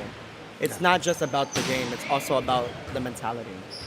And I feel like you've done a very great job doing Thank this you. for the past 9 We years. could all say that. Like, we could talk on account for all these players. We all feel this way. And I've always heard good things about MOS. I've always wanted to join, my previous year. I just didn't have the chance to because I, had programs I had during the summer if it came to work or anything. But being here, I wouldn't trade it for anything else. I'm happy that I started to become a part of this family. I know that whether I stay in New York for my whole life or I don't, I will always still have a home here. And this is someplace I can always come back to. You guys, any day, you anytime. guys know you're always welcome, and our doors are always open. And our doors are open because of the school, Cardinal McCluskey, opening their doors to us and letting us use their facility as our home. And I'm very thankful. I know we are all thankful because without them, we don't have a home. Exactly. And everybody knows that I preach about, not just playing the game, but if you could come here and play as hard as you can. Because look, this floor doesn't love anybody. The fact that kids are diving, hitting that floor, but if you can come here and give 100%, give everything you have, and say, Matos, I gave 110%. Well, did you give yourself, really? Yes, I did. Did you give your teammates 100%? Above and beyond, Matos. Then there's no reason why you cannot take that mentality and apply that towards your education. And if I agree. You can do that. That's a math equation in itself for greatness. You come here, you play as hard as you can. You try to be as great as you can. You take that and you apply that to your life. That's a win-win. So that's what we strive for. It's more than just a game. It's more than just hitting a ball back and forth. It's about trust. It's about drive, ambition, pushing yourself to a limit that you didn't think you had. And I can't wait for the season. I'm Me looking too, forward. I cannot wait.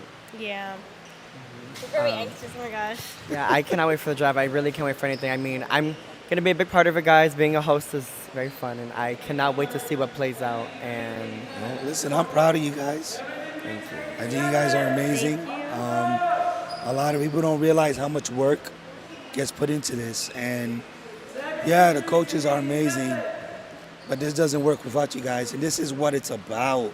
It's the youth, helping the youth.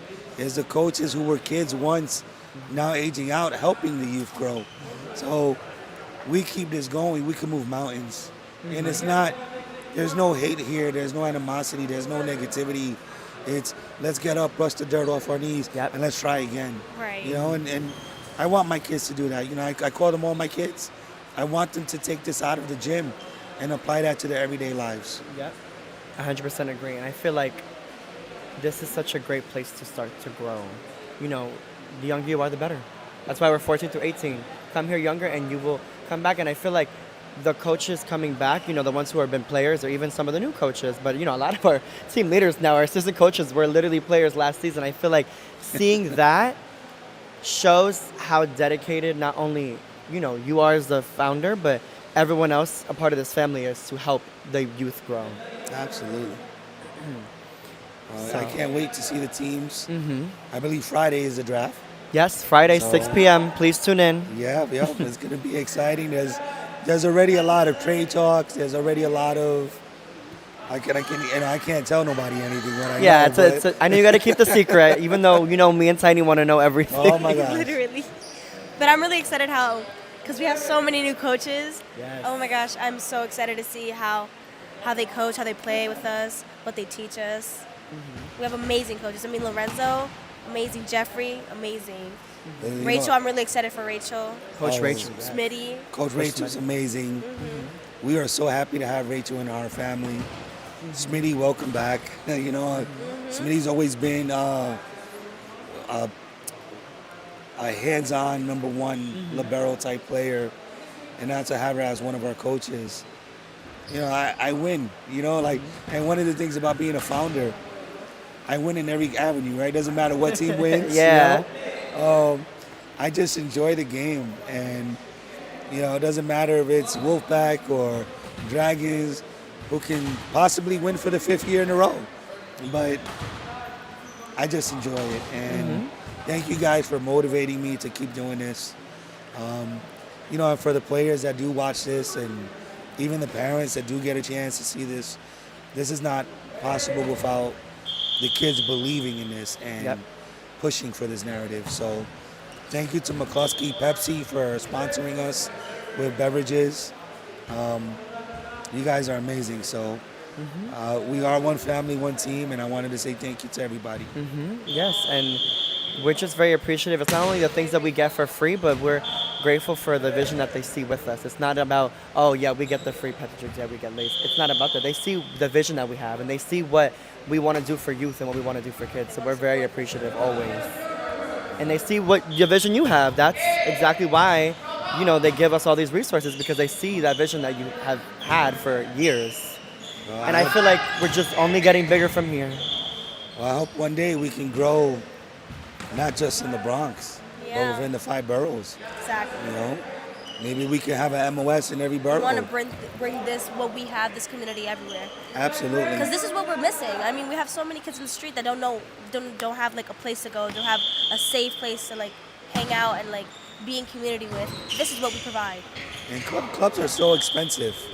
You know, it's just, it's a lot, you know, especially for a family of 4 or 5. Again, my mom raised 3 kids by herself, and just, she couldn't do it. So we had to make up our own games, you know? But you guys have a good one. Yes, and we very much appreciate having you here. head And we back to- appreciate everything you do. Thank you. I'm going to head Thank back to my you. rounds, guys. Thank you. Okay, now they're doing Queen of the Court. I was gonna say, Tiny, how are we feeling about this drill? I talked about this drill so much on Sunday, and I talked about how much I like this drill, and I feel like this is such a great drill to have when it comes to learning each player. So what do you think Exactly. this drill can do for the players? First of all, you're working with teammates, right? You're interacting with them. You're showcasing how you play competitively against another team. You're talking with your teammates. That's important. You want that communication, and that's what this drill teaches and enforces. You know what I mean?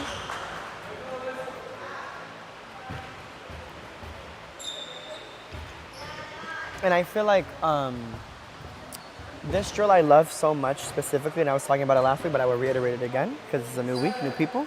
This drill I love specifically because of the fact that you're able to not only see the players play different positions that they typically don't play, you're also seeing different types of players that have never played with each other before. These are people who Exactly. literally had never met each other before up until today.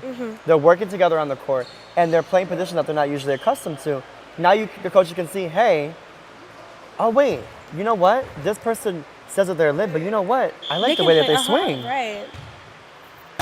You're Even playing when- with new people too. Like that's important. You as a player are supposed to be able to like know how to play with other people, know how to communicate, talk with them, work with them. And look, number 84, you know, he was playing right side, he considers on the right side. But you know what? I can see him as an outside because look at the way he's passing. He's passing great. Right. So I feel like that's why I really do like King of the Court as a drill. And also, like I said, it's like a bonding thing, I feel. I feel like, at least for me during my high school season, I was so excited to play King of the Court because, I don't know, love King of the it's such a bonding Yeah. drill. But also, like for the setters, I feel like it's a better way to showcase your setting. Because when you're being just tossed the ball, you're gonna get it. It's easy to get a good set. But when you're like, for example, you have a bad pass, right? You have to really exert yourself to get under that ball and set it right. And you see like that natural set that comes out. And I saw that right now with 86 a few rounds ago, in the start of the Queen of the Court. I was like, that's a really beautiful set that just came out naturally. And I feel like, I don't know, it's just such a good way to showcase so many different types of skills. And like you were saying, I love that it's more of a realistic situation for the setters. What a serve by Fiona, but what a up by Luke. Beautiful dig. So, I don't know, I just feel like it's more realistic. Like, it's almost like a scrimmage, just with less, you know, people on the court. And like you were saying, in hitting lines, you don't really get to see like how setters can react and how setters can deal with different types of passes. So it's, you know, different in a way, but it's good in that sense because you Right. want the coaches to be Right. able to see what you can do anywhere on the court. Not only that, same thing for passing.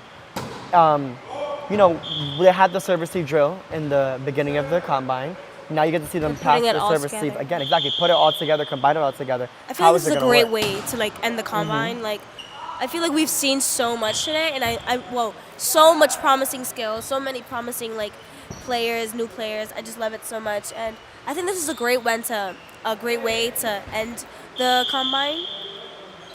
Seeing how like all these skills put together create a team.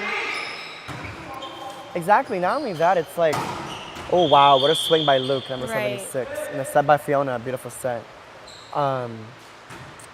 I like that they're combining all of it. And not only that, like I said, Tiny, I don't know if it's just me, but this is a fun drill. Like after the whole combine, you did tryouts, you might be feeling a little pressure. You have a little fun drill at the end to showcase all your skills Right. and enjoy it. Good set by Fiona. Ooh, nice. The hustle by Jean, though, I noticed defense has gotten a lot better. 76 His really hustle. knows how to work with that block. I mean, yeah.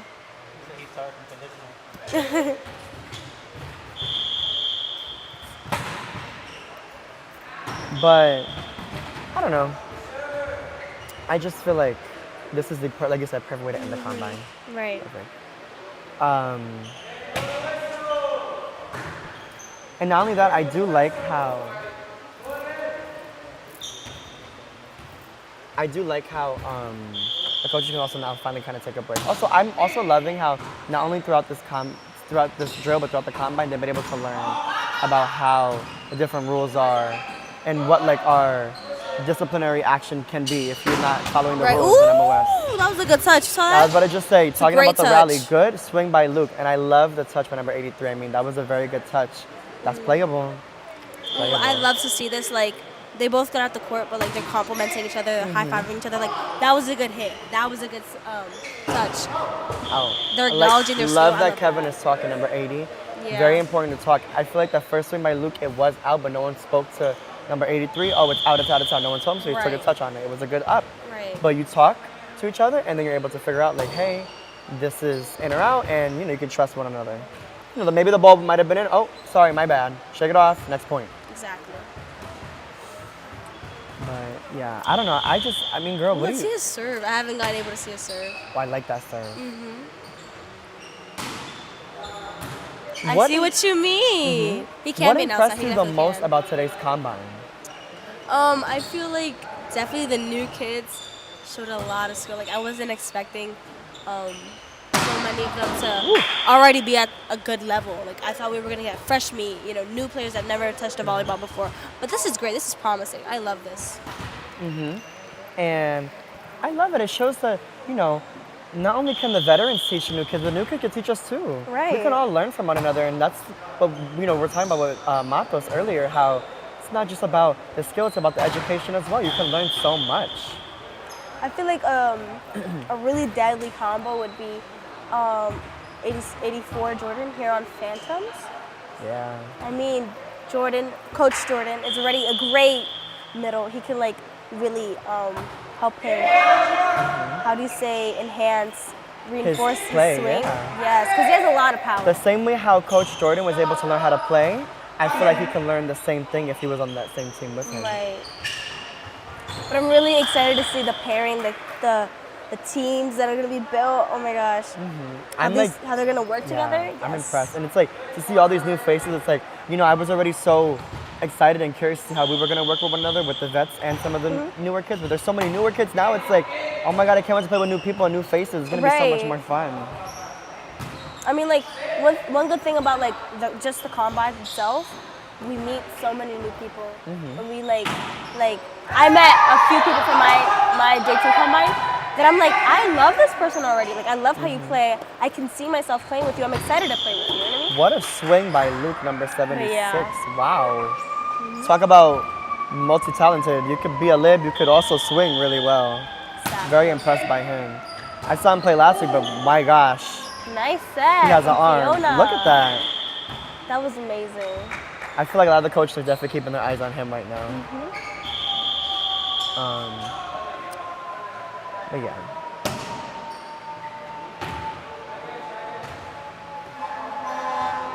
Also, I'm just happy that we were able to have that moment with Matos so we could hear his view and his thoughts on how everything is. He's put a lot of work and effort into creating what we have today.